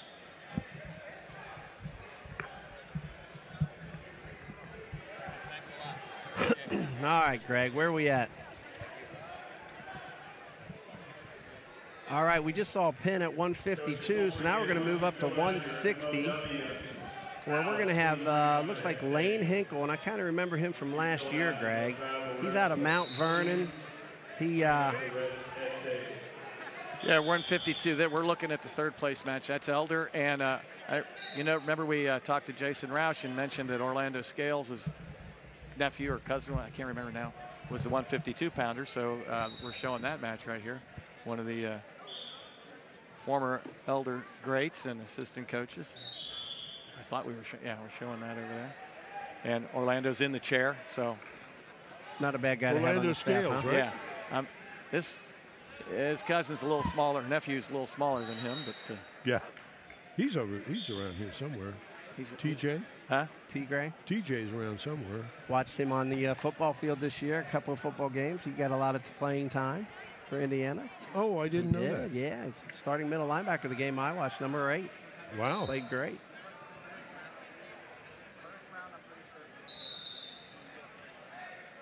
It's a shame that, you know, from a financial standpoint, most guys in Division I, certainly, they're pretty well locked into a single choice. And you'd kind of like to see them still be able to be like they were in high school, but it is a different world once they move up there. You only have 10 weights, you know, less wrestlers, less programs. So.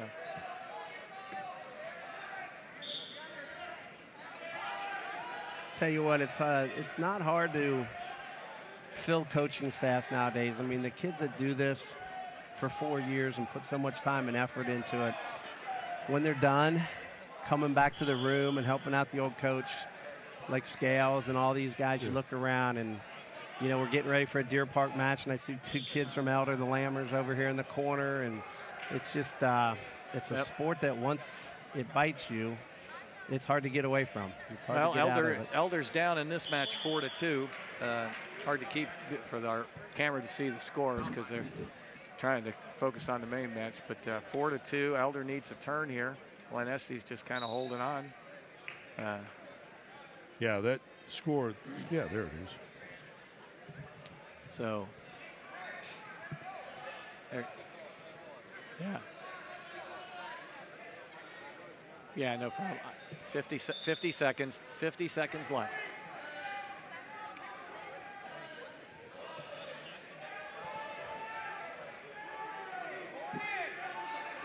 So he cuts him loose, 5-2.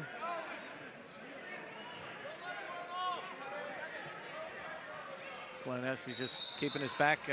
Jones is keeping his back to the line. Playing safe. And again, even though Elder's got second place kind of locked up, you know, they'd still like to get more team points, everyone they can get. So. Congratulations, man. That was awesome. Yeah, well, Tim was just talking about how the familyness of things are going. There, we're sitting here and people come by and they'll whack Greg on the back, and then Tim's over here. Now he's wrapped up with Tucker. Yeah, Brandon Tucker. You know, he knows he's part of the community, and it's a pretty surprising and encompassing group of people that are here. Right. Well, we get ready for this will be an interesting match. Austin Seaman from Deer Park. Have we done the intro here? No, I don't have the papers, but I know it's Austin Seaman from Deer Park. I know that's for sure. Well, he's got a tough one here. Lane Hinkle won this last year. Right. And he's only a junior, so he won it here at 160-pound weight class as a sophomore. So Seaman was a 7th place finisher at state last year at D3, Division III. Always been tough. Started out at Loveland, then transferred over to Deer Park. So last 2 years he won over 45 matches, so he's over 150 wins actually right now. He's got 150 on the nose, so looking for 151. I've watched him in earlier matches. He's had several first period pins. So this, I don't think will be the case, but this is could be a good match, but 2 really good wrestlers. So this Hinkle kid, as I remember him last year, he was very, very good. Very athletic. Mount Vernon's he's up a lot from 38. Mount Vernon's got some good kids. They come down every year. Coach is Dave Brown, yeah. Does a real nice job. A wonderful job up there. And remember, a few years back, he had a girl come in at 132 and actually wrestle at a couple, not at the Coaches Classic, but came down to the St. X Invitational and made it to districts, in fact, 132 pound. Oh. Whole lot of little action there for no points. This is the first Deer Park wrestler I can remember in the finals. What? Right here. No. No? Joe Brewer twice. Yeah. Was he? Joe Brewer back in the day was very solid. That's 6-7 years ago. Didn't he go up to Ohio State and wrestle that's beyond my limit of memory. I'm only good for about 12 minutes. Back before you were coaching. I had, as assistant coach was my son, so that might have had something. I might remember it a little more. So. Oh, you're right. Now it's coming back to me. That's when, that's right. When Keith was over there. Yeah, that's right. Yeah.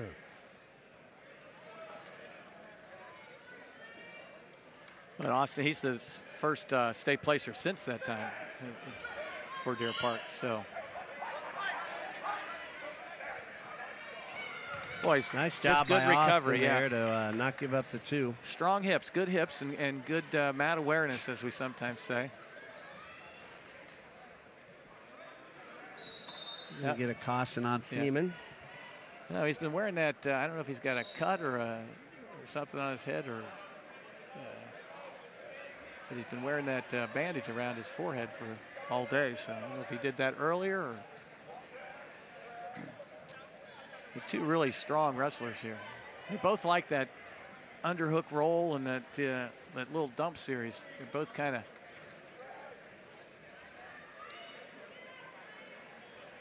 Blocking off 15 seconds here left in the first period.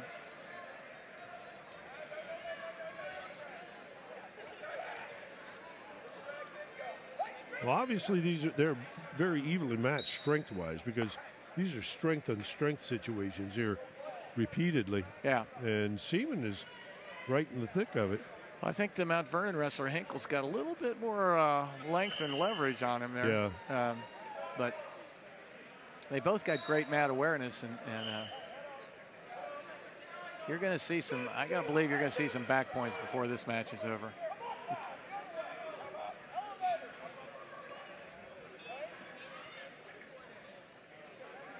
Somebody's going to get turned. He's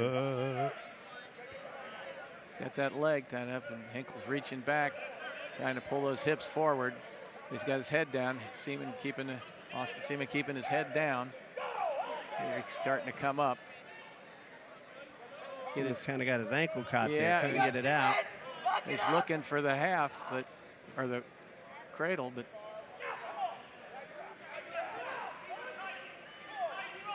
pretty good battle right here for no points being scored. This has been a war. I'm surprised. Yeah, he's got the bar in. He can get the wrist now if he can. A little high now. There's a Peterson. He's pretty high on that. He's got the Peterson strung out. And he's got the head locked. He's pulling that arm forward with his leg. Hips. Yeah. He's surfboarding. Almost gonna surf. He got a count there. I don't think he got a 2 count there. No. You're going to see a stalemate 40 here. seconds.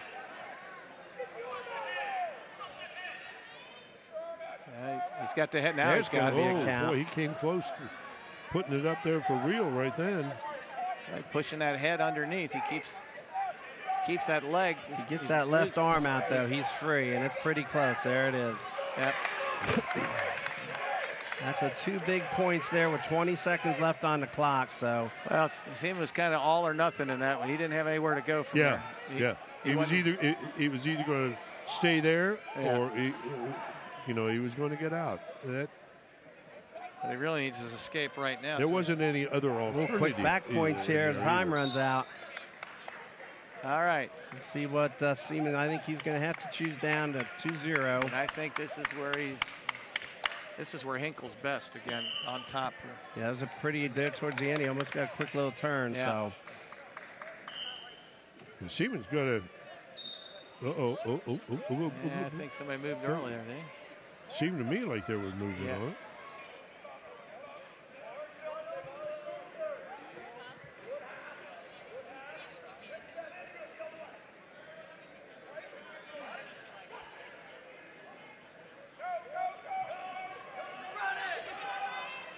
He's solid on top here. He's got Seaman's head down, working his neck.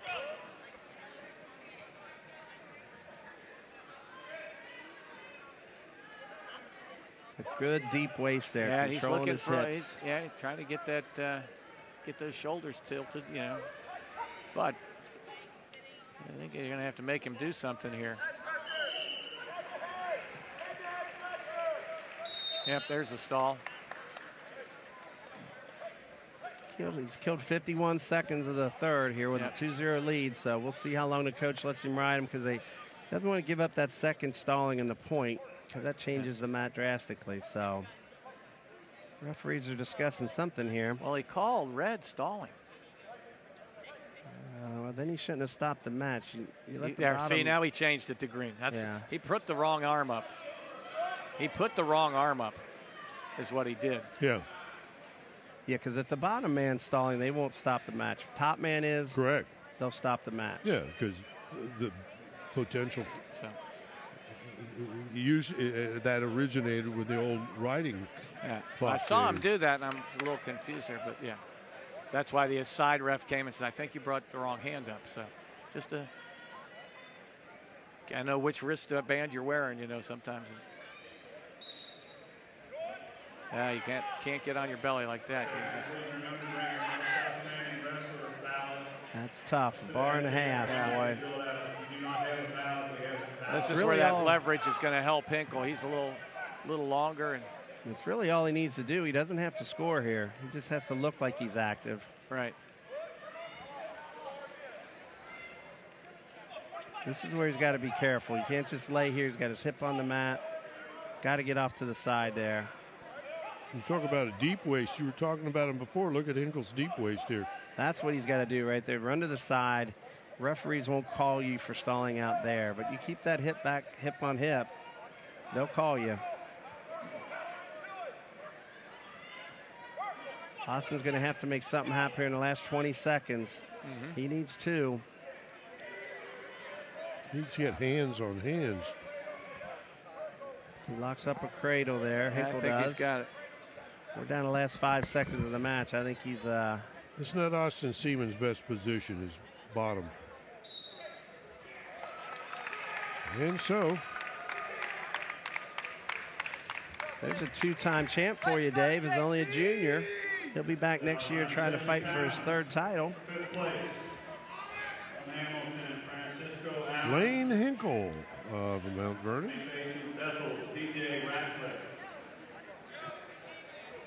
Third place.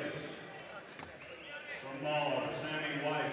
We're moving up now, Yeah. Dave, to 170-pound weight class. We're looking for another interviewee here, but he just finished a match over there, so we got to wait for him.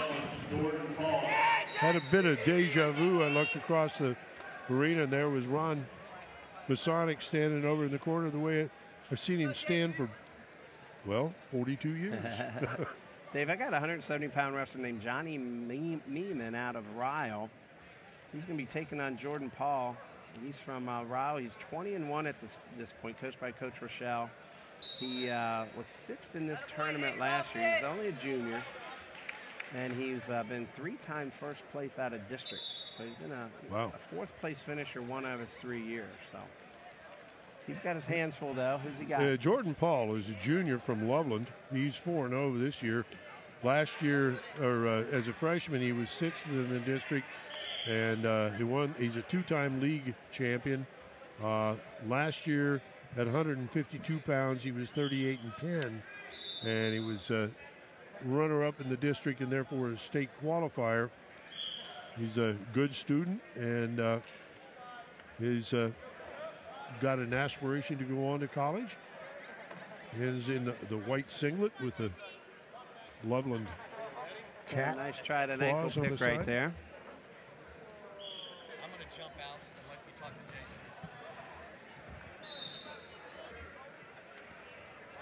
Yeah. And joining us here in this match is the new head coach, although I'll tell you, it seems like for the last several years, whenever I wanted to communicate anything with Fairfield, it always went through your email address. Does that have anything to do with Coach Masonic's technological attitude? Absolutely. Coach Masonic at 70-plus years old was never big on email or cell phones or technology, and was all about working with kids, and kind of definitely that was not a strength of communication, was through text or email. He was still, pretty good at I still that other don't think part. he has an email account. Definitely a throwback. Tell us, you wrestled for Coach Masonic, and we sat and reviewed those days to a certain extent. What do you remember as a wrestler from those days? Well, I have vivid memories from even long before that. I was fortunate enough to have a twin brother.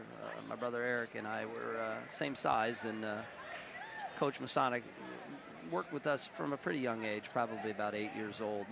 So by the time we got to high school, we were pretty much in a routine of working with Coach pretty consistently. And what I take the most from Coach was just his commitment to his wrestlers and the program and the community. You just, if you're looking for somebody who's willing to put in the time and the work, and wrestling is that sport, and that you kind of get out of it what you put into it.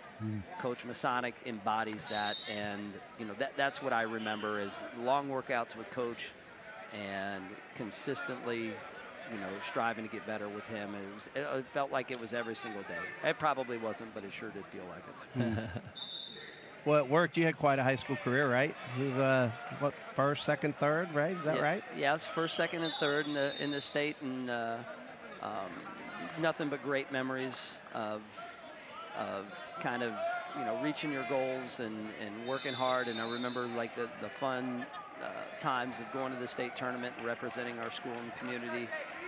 Really, really fun experience. And I'm hoping as a coach we can continue that tradition that he started back in 1965. The big shoes to fill.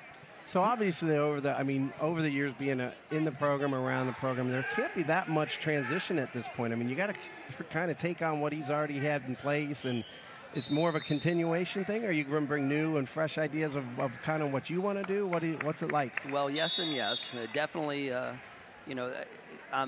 don't want to mess with the formula too much because it has worked for the last 48 years. So being trained by him, I definitely have taken the best qualities that in my mind are what the program needs. And at the same time, I still want to adjust to a new breed of kids, and that kind of fit their needs individually and trying to get them where they want to be. So yes, I'm definitely taking the old and I'm going to try and bring in some new. Sure. How do you see the kids changing over the years? Well, first off, there's no shortage of kids, so they're still there. Kids are kids. My gut feeling, and I hate to stereotype too much, is as I worry about this group of kids and adjusting to adversity. I don't want to call them soft or anything like that, but my quick read is that a lot of kids today, they struggle when things don't line up the way that they, in their mind, they think they should be. And the good kids will work hard to overcome those obstacles, and then kids that kind of fizzle, they will kind of fold when it comes time to that adversity. So I don't know that that's true, but that's in my mind kind of what I view as the difference between the kids. Well, it's, you're sitting in third position right now, so tell us about the weekend and how you feel, how things went, and who stepped up, those type of things. Right, I'm really happy with the kids. The kids have fought for 2 days, and as a coach, again, and especially in today's day and age, whenever they put on the singlet and the shoes and they put their foot on the line, I'm always proud of them. We can always do better. At the same time, I'm very proud of their efforts. Stepping up, a little 6-pounder, freshman 106-pounder, Zach Shoup was a tournament champion. Dylan Linney, who just lost in the finals, had a good tournament. And we got a lot of work to do. We had 5 placers in the tournament, which is a good number. And I think we were 25th last year at the Coaches Classic. Wow. So we're making strides, and I think we still, as a coach, and I probably get it from Coach Masonic, I don't ever think you're satisfied, and I don't think you're ever gonna. I don't know that I ever want to be that coach that this is where we want to be. We want to continue to grow. We want to continue to get better, and the goal is to have fresh legs in February and March. And we're certainly not there yet, so we got to get back to the drawing board and continue to get improved. Well, you talk about your 6-pounder there. Zach Shoup, is that? Zach Shoup is how you say it. Mm-hmm. He came in one of the bios he filled out is he's got a goal in mind of breaking somebody. Somebody there had 144 wins or something. I forget his name, but I think he said on there he wants to beat that guy's record. So that's pretty good. And that's one of the nice things of coming from Fairfield is that we have a long tradition of kind of the younger kids coming in and wanting to be like somebody in front of them. And I think some of the best programs around, that's kind of how you do. If I'm a Moeller kid, I probably want to shoot to be like Pierce Harger or somebody that was really good on Moeller's team. If you're a Fairfield kid, I remember I wanted to be Scotty Hinkle. And I know Willie Weinberg used to say, I want to wrestle like you. And I remember so for Zach to come in and say, I want to beat Willie Weinberg's record of 144 wins. That's a big statement. Those are big shoes, and he's got that personality, that Type A personality of he's willing to do the work. So we'll see we'll see how the rest goes. How's that? For a freshman to be out there, he looked every bit physically ready to take on a 106-pound weight class this year. He said on there he had already been a 2-time junior high placer, so he certainly seems. I mean, you don't know what weight they're going to grow into and injuries and all that, but he was very impressive today. Yeah, he works very hard and he deserves all the credit. And the difference between the freshmen and the upperclassmen is that the freshmen you worry about them being prepared for a long season, where the junior high season isn't as long as the high school. So again, it comes down to how do those legs feel in February, and am I mentally in the right place, and am I ready to go when it's time? Now we don't need to be ready. We need to be ready at the district tournament. Right. Well, it's good to have a coach, kind of recognizes that and kind of feed him along the way that you feel is best and that type of thing. And, and if you watch, I think the best coaches in the area are the ones that are the best to have their kids prepared in February. Right. Not right now. We're willing to take some early season losses to gain for the end of the year. Yeah, come district tournament, we won't even remember who won this tournament. That's right. Absolutely. Absolutely. So the best coaches will set their kids up that way. Yeah. Yep. Well, Jason, it certainly is interesting to see the traditions at Fairfield being carried on. You obviously have been very significantly affected by Coach Masonic, and I've had the opportunity to know him since, well, 67 as a coach.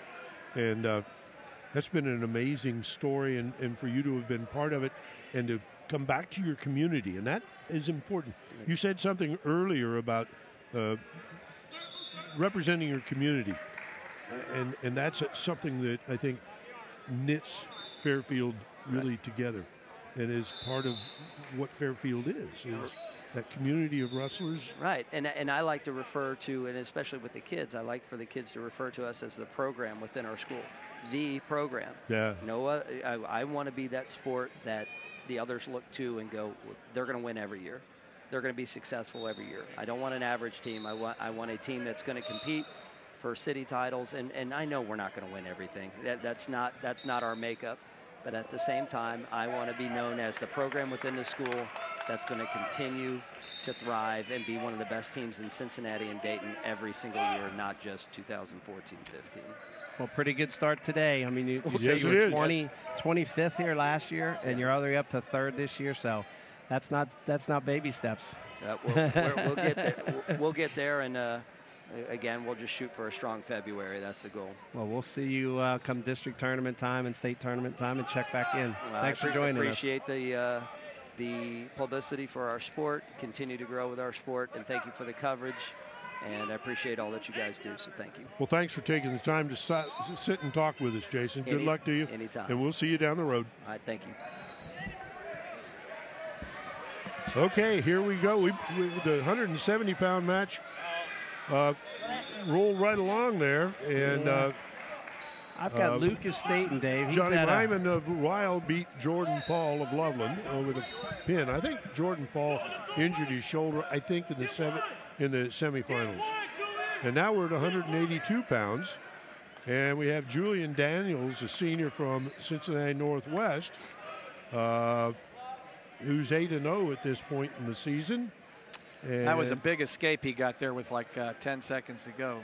Yeah, we remember him last year. We went out to Northwest and did a match. Right. We picked up on him right away. Yeah. Just how solid his brother and Jameer was heavyweight qualifier for state twice, and I think placer, right? Yeah, placed his senior year. Yeah. And who's his opponent there? He is Lucas Staten, a senior out of Mount Vernon. Came in here. He's been a 3-time league champ already. 4th at districts 1 year, so he did qualify for state. And coming in 9-0 right now, and he does want to wrestle in college. He does? He does. He's got a college body. Yep. Daniel's right there. Daniel's cut something across his throat, it looks like.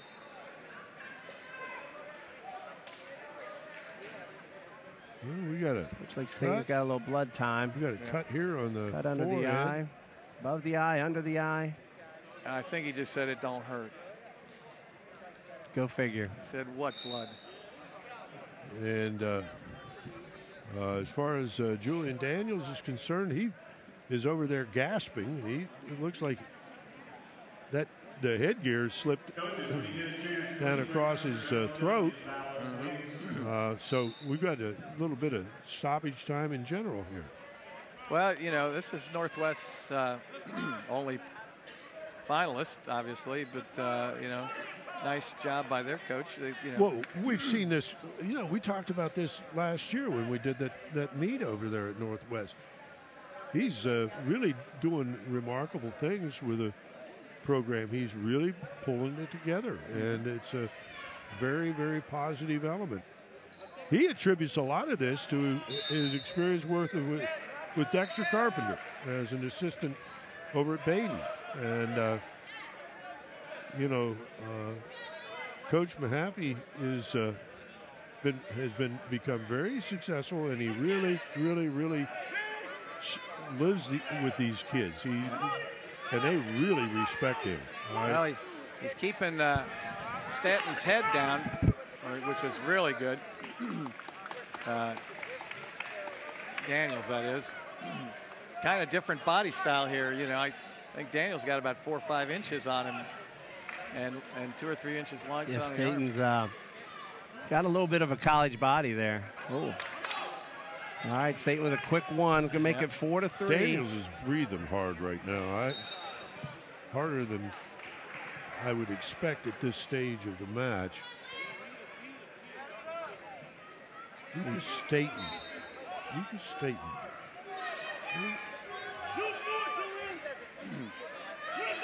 Staten in on a single here. He's getting it up in the air. He's trying to dig the heel out. Just can't. Daniels is very balanced. Going to go out of bounds with it. Walked out of bounds with it. He should have come the other way. 30 seconds left in the second period. And Daniels has got to take the action forward instead of just letting Staten come to him. But Lucas Staten, he's a strong man. Yeah. These aren't the 106 pounders.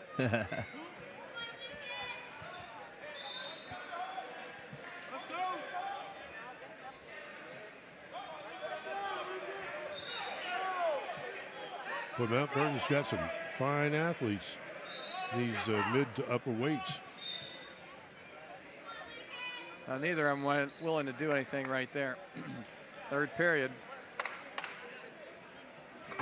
It's going to be got more blood time here. Vernon's taking more blood. Yeah.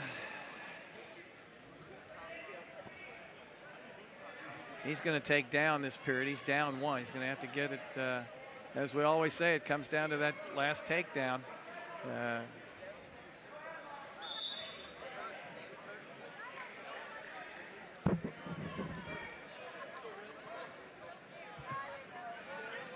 They just wipe it now. It's not like it used to be where they like wrapped your whole head up. Yeah.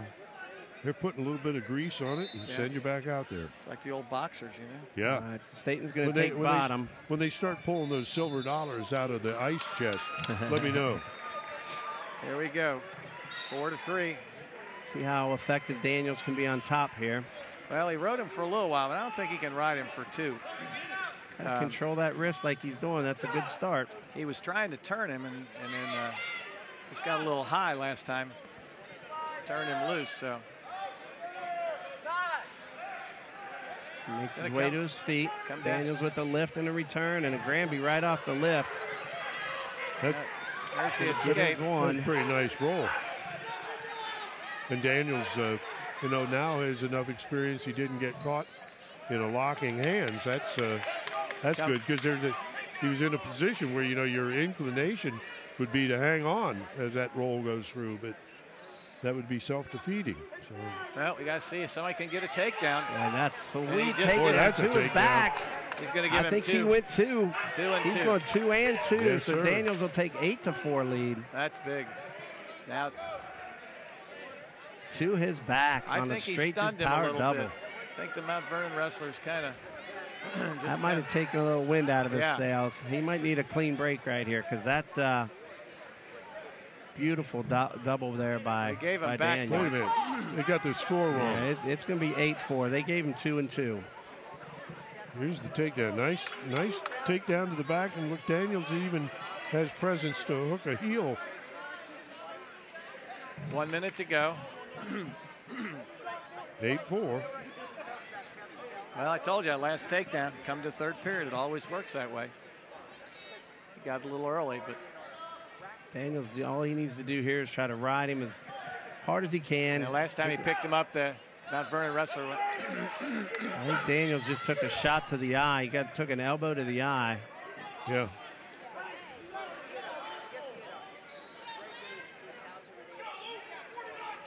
Staten's going to have 2 takedowns just to tie it. So Daniels is in no hurry to do anything but hold good firm position. Takes a nice shot on the good leg movement. there for once. He'd be in good shape. And you can see he's gotten some really good coaching along the way. He keeps working the circle. He isn't. See, time is his friend. He's a little nice longer. length. His length is better. Yeah. Call nothing there. Wow. Did a good job killing time, though, so. Big brother's in the stands coaching him on. See, now he's actually being aggressive. This is what you don't see oftentimes is when they're up like that, they back up, and all he's got to do is move forward like this. He's never going to get called for stalling on that. Under 3 seconds to go, and Northwest is going to have a state pick up Coach's Classic champion. Classic champion. Yeah, Glenn Sample champion. Very, very don't nice. believe that's happened before. You have to go back a long way. Yeah, I think so. And that's really a great mark of and interesting, you know, you said he was breathing hard, but I don't think he's breathing any harder than he was in the second I think period. you're right. I think you may be right. Yeah, he's really settled down. That was a great win. Congratulations to Northwest, and that's obviously part of our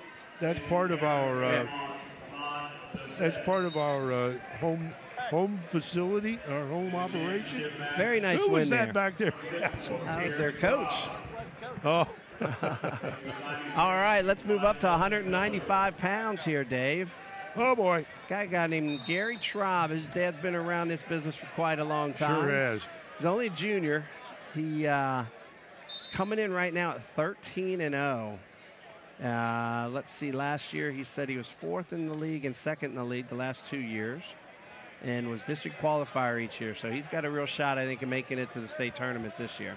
And his opponent is a senior also from Simon Kenton. This is Elijah Miller.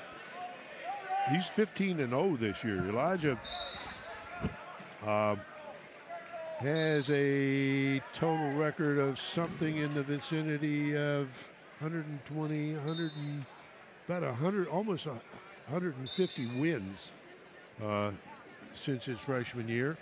And he was 4th in the state the last 2 previous seasons. Just most recently, he won the Edgewood Invitational. And he's a pretty good student, a 3.2 average. And he wants to go to college for sports medicine. We could have used him in the last match. Well, Dave, I just checked for you, and as your knowledge is unsurpassed, because yes, that is Northwest's first champion. So, yeah. Whoa! So that's nice why Coach Hennessy was coming over to. Is that what it was? Yeah. Good, clarify it, right? Yeah, right. Yeah. To let you know that you are on top of things. So yeah. We confirm. So yeah. Up, lost his contact or something, huh? Or no? What do we got there? Is he dizzy? Well, we got blood. Oh, just blood. Traub's bleeding. All over him.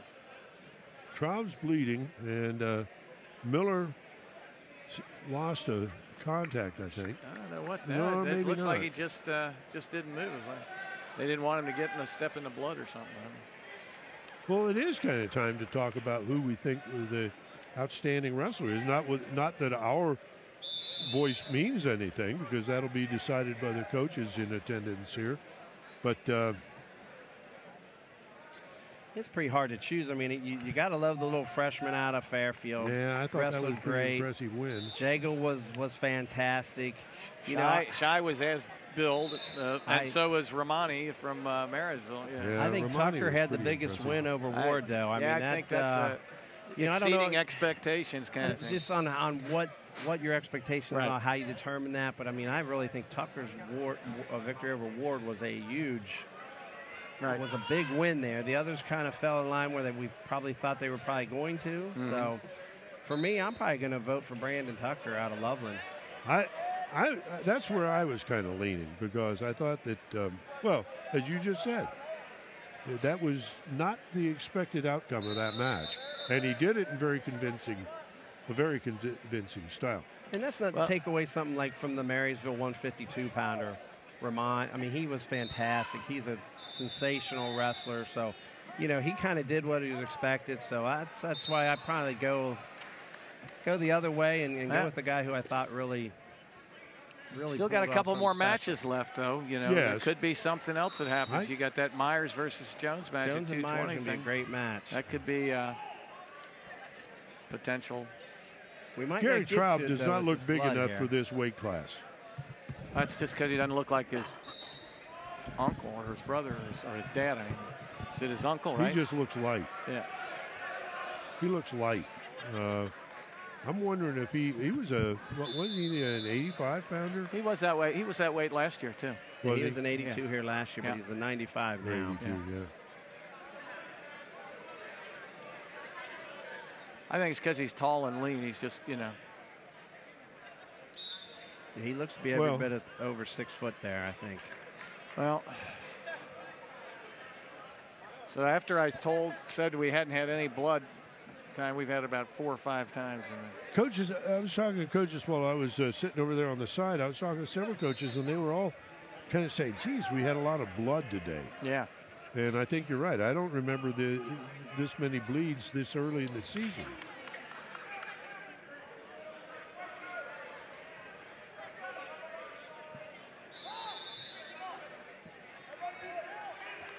Traub trying to get clear, and Miller returns him to the mat authoritatively.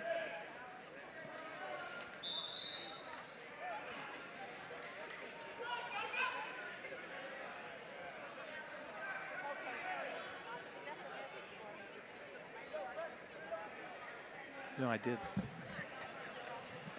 That was a good shot in there by Miller. He's in deep.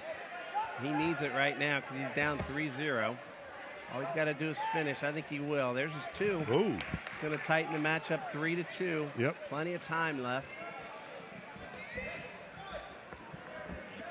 Traub gets to his feet.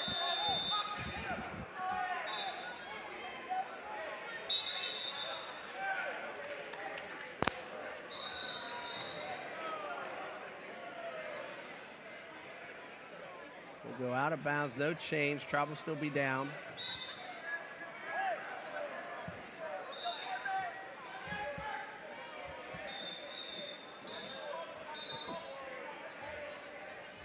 Traub quick to his feet. But Miller with control here. We're going to have a little more blood time. Once it starts. We've knocked our monitor offline again. We've had a hard time with the monitor today.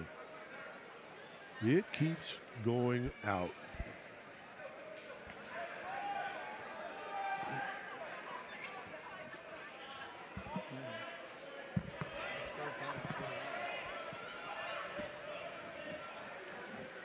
We're just not getting our input, so. A quick update on the scores, I guess, while we're waiting. Muller, 210, they're in first. Elder, 174 in second.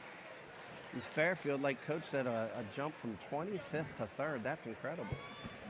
From one year to the next. Well, what it means is it's a good thing they got rid of those 3 coaches, because. Yeah, what the heck? All 3 of them. They're two. So, back to action here. Traub back on the bottom. Miller trying to hold him down, not give up the point. He's got 25 seconds left. Doing a good job of lifting here. He's got a. Yep. There's one for Traub. That'll go 4-2. 15 left in the second.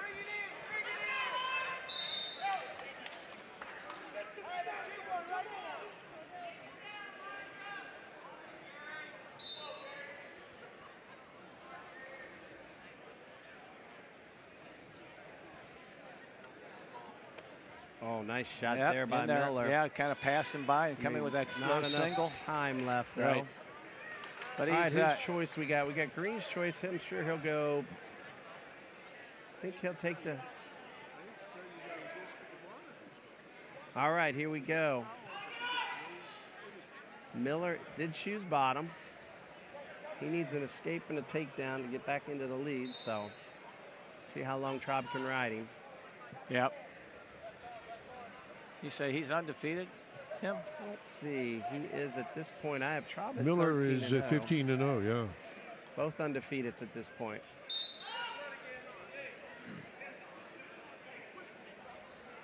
We're going to have a blood time.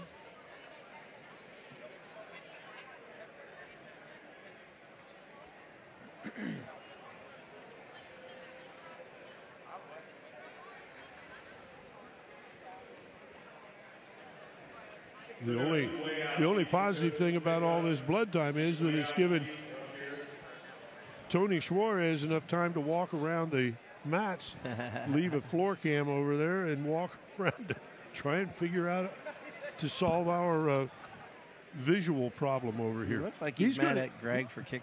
It's all Greg's fault. Power is on. Everybody knows that.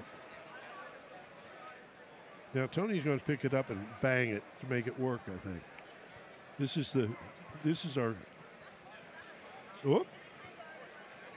Magic fingers. So I guess you have to just turn it over. Yes. It was plugged in. This is the fun of doing stuff as a volunteer with Waycross. Everything's a creative event here. So, you know, people say, how'd you get to be an announcer? Well, we were hanging around outside a building one day, and somebody walked by and said, oh, hey, you want to be an announcer? Oh, what's that? So if you're interested in helping out at Waycross in any way whatsoever, you want to run a camera. Boy, we need camera people badly. You get in for free. Yeah, and some guys actually go through the concession stands and manage to figure the hospitality room, and you know, take advantage of the good will of the community sponsoring it. So the opportunity is there. 825-2423. Somebody post their number. 29. 824-25. I don't know. 825-2429. 825-2429. Greg's got it. 825-2429. And it www.Waycross TV. That's right, Waycross TV, and you can get this program on demand and streamed. Yeah, all you got to do, go Waycross.tv and go back pick it up and see Tim and myself, and then this guy that's wearing this funny shirt sitting here beside the matches. The Christmas shirt. That's a Christmas shirt. That's quite a Christmas Festival shirt. Seating here. Hey, what they need to do is tell me, go up on the web and punch up on that Love It match that's streaming a 103-pound match at the Coleraine last week, 32-16. Yeah, that's true. If you want to see some wrestling, some points scored, it's up there, folks. Go up there and watch that match. That isn't a soccer game, I'll tell you that. All right, boys, we're back to the match here where Miller finds himself down 4-2. Traub's done a great job. He's rode for the whole minute 20 seconds of the third period here. So if he can continue that, he'll walk away with the title. Well, I think he caught him on his headgear. There's going to be a point. Technical violation. Oh, boy, does that change the match. Headgear. Yeah, it wasn't purposeful, but he got it, but just kept it in there. So now what? I think you still continue to ride him. You got no warnings 32 yet. seconds, yeah.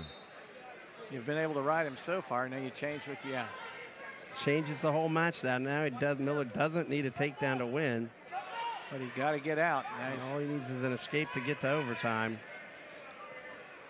Traub's setting up a gator roll there, it looks like. This is where we could see the stalling. He's going to go with a stalemate. Or maybe even call that potentially dangerous? What do you call that? Yeah, well, he was under his chin. Potentially dangerous, yes. Choking him. So Miller hasn't shown much of the ability to get out here, so let's see if he can do it in 11 seconds or not. He's put his feet on the mat. There's going to be a caution. Came on a little awkward. Not going to warn anybody, though. Just going to let him reset. Granby roll, nicely executed. Granby roll. Not going to get it, though. He's got that elbow, or the got him under the shoulders. They have to go again with it. Yeah, he needed to do it earlier. That's a good match. 4-3. Gary 4-3. Traub.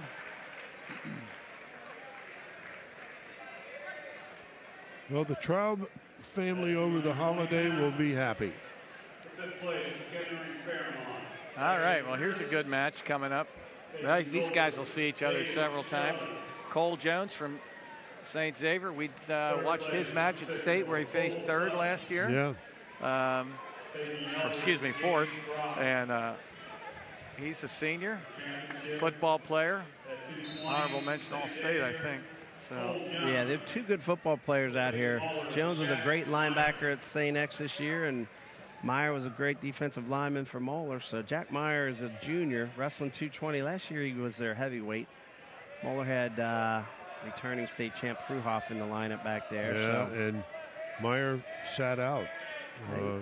He wrestled heavyweight as at the end of the year at the state tournament. Right. So. at this tournament, Hensley was a heavyweight last year.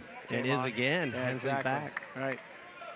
So should be a good match. A showdown of Moeller X like happens in almost every sport. They seem to face each other. Well, Cole's ranked #1 in the state at 220 by Intermat this year. So he's a heck of a linebacker, wasn't he, Greg? Yeah. Anywhere he can play football, or I think he'd like to do both, and that's I don't want to say limiting his possibility, but reduce. You know, he doesn't want to just go for football. So get him and Hilliard on the linebacker core wasn't a bad start, yeah, right? Right, Justin Hilliard.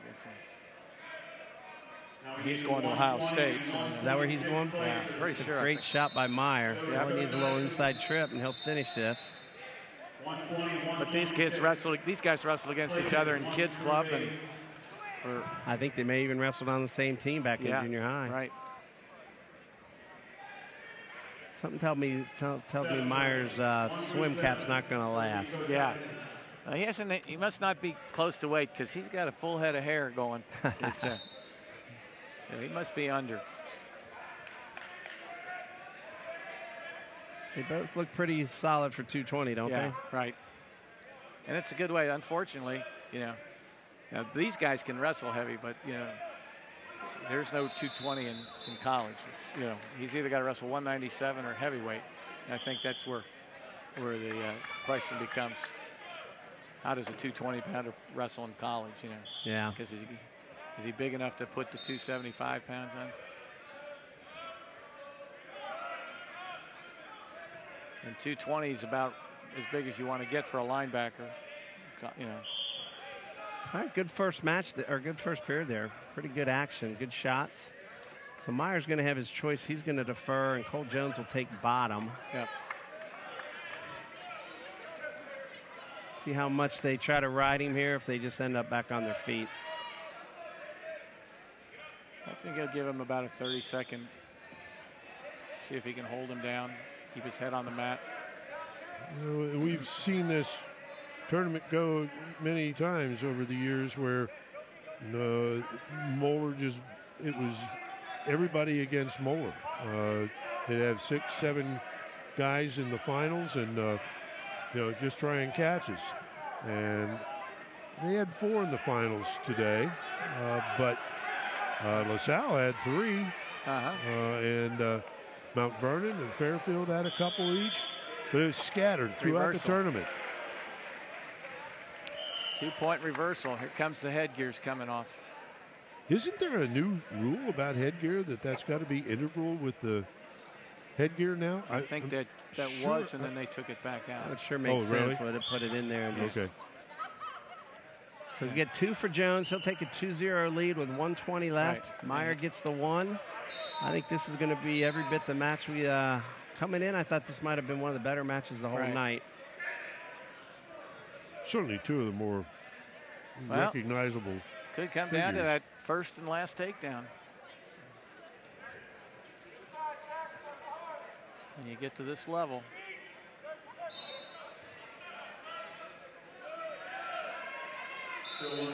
And these guys, neither one of them is going to take a wild shot underneath, because too much weight to go on top and too good a wrestler. 40 seconds left.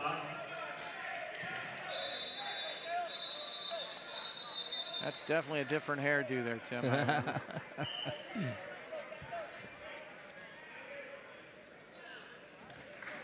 Good shot there by Cole. Yeah. That's a very nice shot.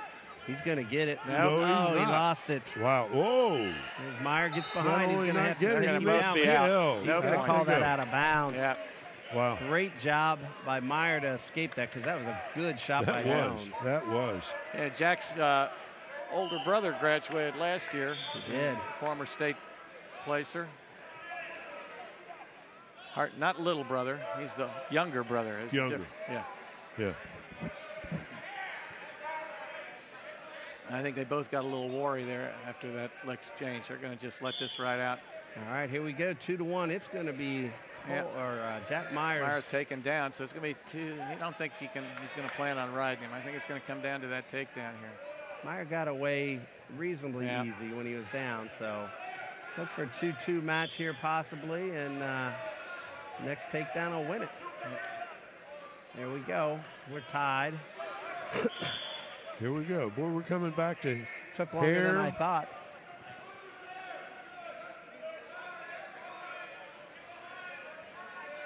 Well, both of these guys are football players. They're probably, looks like they're rounding into shape a little bit for wrestling. I don't think they're quite there yet. They're actually in looking better condition than I thought they might be, you know.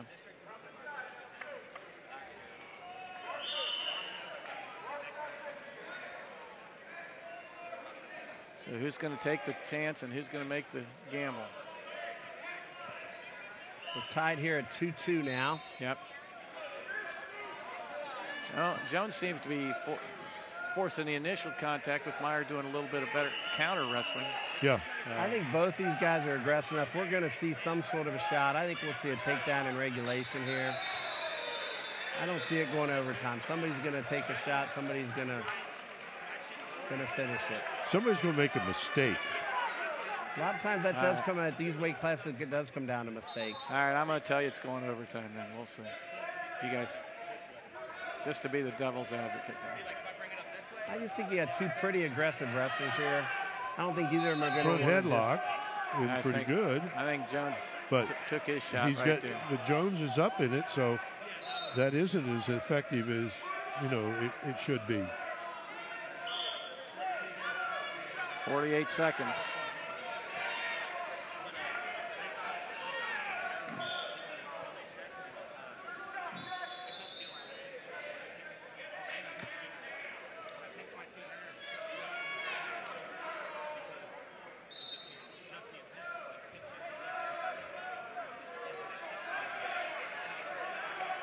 Meyer better watch out now. Jones, as they keep pointing out, has made several of the initial attempts, and Meyer has basically been blocking it off. Yeah, Meyer shot a lot more earlier than he has here late in the match. Yeah, I think they're going to go a little head shrug or something, but I'm still sticking with the overtime, Tim. I can call it, can I? Yeah. I told you it wouldn't go to overtime. Oh, Jones in nice. Jones is in good, boy. If he can finish it, pretty hard to pick that leg up. No time to finish it. Meyer can put some weight on there, can't he? Yeah. All right, first overtime match of the day. Who called that? Oh, well. It's the guy in the funny shirt. They did get a picture of you, didn't they? I don't know. Hey. Well, I think we're going to go to extra time now. So we got 30 seconds, a minute for this one. Oh, Jones is in. That duck. Yeah. Meyer comes right back. Meyer. All he's got to do is double off and run it. He'll get it. Not yet. Step over and take down. Wow. And a pin. Wow. Wow. Wow. Let's see that replay. Wow. That's taking the. Where are those camera replays? Let's go. He was feet from the jaws of victory. No, we step over. Great job by Cole Jones. Wow. There, bud. Let's watch this. There it was. Boy, amazing. Wow. Nice job by Cole Jones. Meyer in deep on the single, doubles off. He's cutting the corner there, getting his angle. And all of a sudden, he just Cole gets Jones his head, steps over, throws him over the top, rolls him through. Definitely won't be the first or last time they wrestle. No. go up to heavyweight, fellas. Who we got? I got Joe Hensley out of Moeller. He's only a junior. He is wrestling 285. He's 3-1 last at this point. Or no, last year as a sophomore. Right. And his future goals, he wants to be a state champ. So who's he got, Dave? I got Ryan Durham. He's a senior from Dakota East. He's 9-0 this year. Last year as a junior, he was a district qualifier, but that apparently is about it. And he wrestled at 220 last year, so he's up a weight. Let's see, wants to place in the state, and I guess that's basically all that I know. Oh, he won the Firebug Classic tournament this year. Well, if you remember last year, Hensley kind of came onto the scene an unknown. Fruhoff was still out from football, and he came in here, an unknown wrestler, and got to the finals and made the finals last year. Yeah, he came in second, didn't he? Right, and we didn't know who this kid was. So, well, the same thing's true here with Dunham, or Durham rather. Where's he been? He's been around, but he hasn't been out here before. Reminds us of the old Philadelphia Phillies baseball pitcher, Ryan Durham. Oh. God. That's spelled a long time ago. A nice shot here. He'll double it off. Oh, yeah. That's a nice takedown. Take him down to his back. He should get some points there. He's got counts. At least 2, so we'll go 4-0.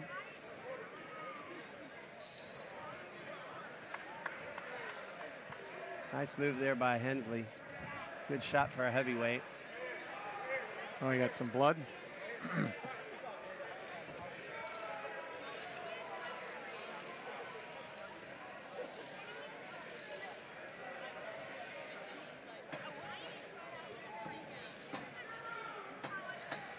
Yeah, who's our coaches at Lakota East, Dave?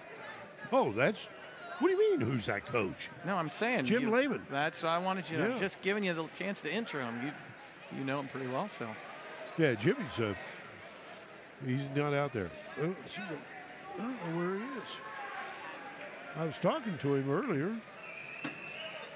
He does like most of or a lot of the head coaches now. They, send the assistants out that work with kids all the time, and this is not the size guy that Jim Lehman's going to be wrestling.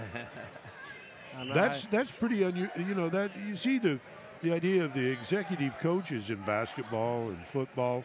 The guys that do the intellectualizing of the sport or of the game of the team, and then they have all their assistants to go out and carry it out. Well, in wrestling, while you may have lots of assistants, everybody's on the mat all the time. Maybe Coach Masonic wasn't on the mat that often in the last few years, but he was for a long time, believe me. Mm-hmm. It's a different sport from that stand. Well, if you got some good assistants, they know, like you said, they roll around with them. They know what their strengths and weaknesses, maybe a little bit more specifically than the head coach who's trying to cover the whole program. Yeah.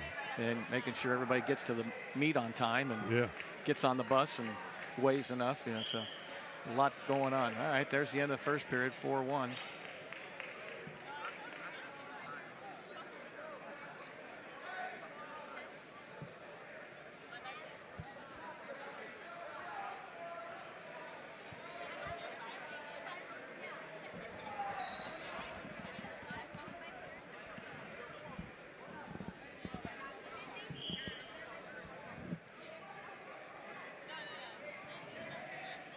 Job on top Durham, here. Yeah, I was just going to say Durham uses that weight in good get his weights off of him position. There. Yeah.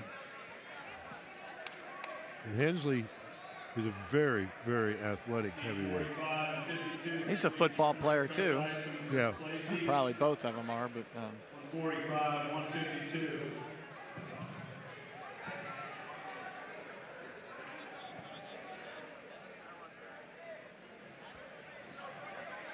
Minute 20 in second period, 5-1.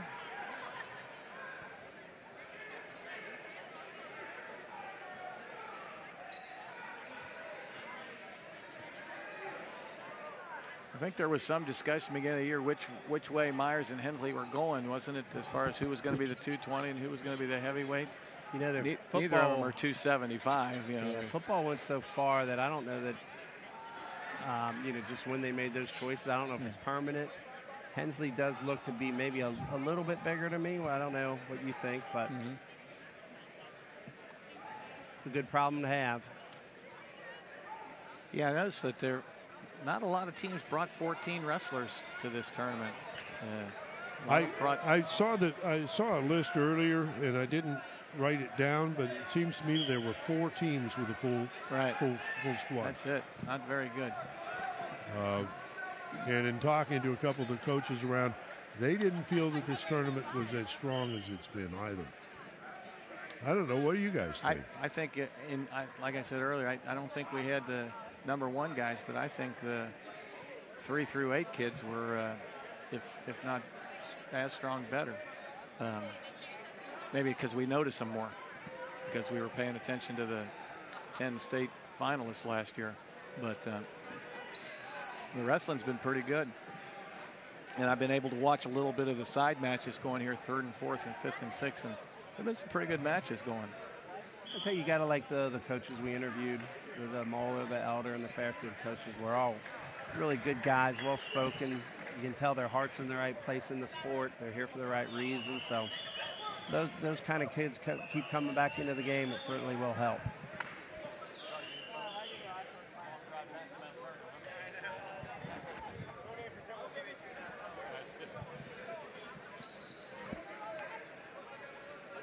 We have more blood time here for Joe Hensley. Bleeding. Been kind of a theme tonight, hasn't it?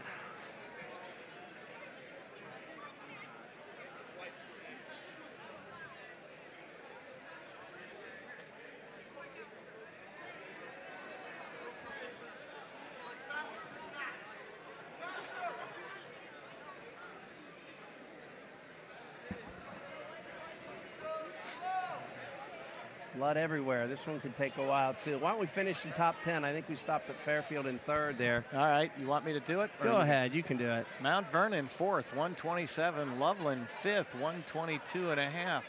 LaSalle, 119. Glen Estee, 113, 7th place. They haven't been up that high in a while. Lakota East is right here at 96. And Lebanon at 95. And Marysville finishes out at 94 at 10. And Oak Hill's at 11, 88.5. So that's your top 10 plus Oak Hill's outside looking in. You can get the full results from the webpage of the Coaches Association. That's www.swowca.org. Or you can find it on CAP Wrestling, KAP Wrestling.net. And you can get the full results of the tournament there as well. 7-1 here, minute and 20 seconds left. Hensley's in pretty much control of this. But you can only... Whoa, what a lift. Big throw. Yeah, you got to be careful of that. Yes, sir. That would want me to stay on the bottom there, wouldn't it? Yeah. But, well, those internet sources are there.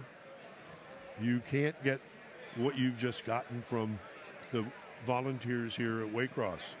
In order to see this, check out www.waycross.tv and catch it when it airs in your community, or call it up on demand and stream it. What do we got next, you know? What's our next one? I think we're out at Winton Woods, actually. Mid-January or something. I think so, yeah. After the holidays. Dave, you want to wish everybody a happy holidays in our viewing, listening area. Hopefully you enjoyed the broadcast and finished 2014 very well, and look forward to the state tournament of 2015. We want to be up there. Hopefully we'll be able to provide folks with a little bit different and more complete coverage of the tournament. Get back something closer to what we're... Wow. That's an interesting call. We got a waterman stall. Yeah, he said red, but he meant green. He's going on the bottom. Is that what he meant? Yeah. I've been down there before. That's kind of a hard position to get out of, I got to tell you. Yeah, I'm not so sure that what Red Your is hips doing. are up off the mat. There's not a lot you can do. That's one of those calls I don't like. Well, they're almost obligated to do make some kind of call because there's nothing going on, you know. That's going to do it right They're there. at the end Joe of the match. Hensley, runner-up 7-1. last year, will be a one-time champion and be returning next year, only a junior. So, Well, we have a number of underclass winners this year, and that's impressive. So give me a quick wrap-up of what you saw in these finals tonight, Greg. Well, I think it was a solid finals. I didn't see anything fantastic, but I think we got a lot of good wrestlers here in Southwest Ohio. We're going to see some placers up at state, possible champion here and there. But it'll be a good season, and I think we saw excellent wrestling here today. Tim, what about you? I don't know. I just, you always want to compare them year to year, and this year wasn't as good as last year. But I tell you what, I think there's some great wrestlers. I mean, you can't tell me that Corey Shy and Ward and Tucker and Meyer and Cole, these guys aren't going to have a shot at state titles and be there. I mean, it's always easy to say, last year we had Sizemore as a returning state champ and Fruhoff a state champion. We had kids coming back that had already done it. These kids don't get at this level of tournament without having a reason why they're there. So I think we're going to be just fine here, and come state time, you'll be talking about a lot of these kids. Right. Look forward to it. All right. Okay, so I'm Dave Bean, and for my sidekick over here, Tim Cunningham, and for the guy over here that looks like he's a neon sign or something, Merry Greg Christmas. Klein. Merry Christmas. Happy New Year to all of you. So long from Waycross Community Media.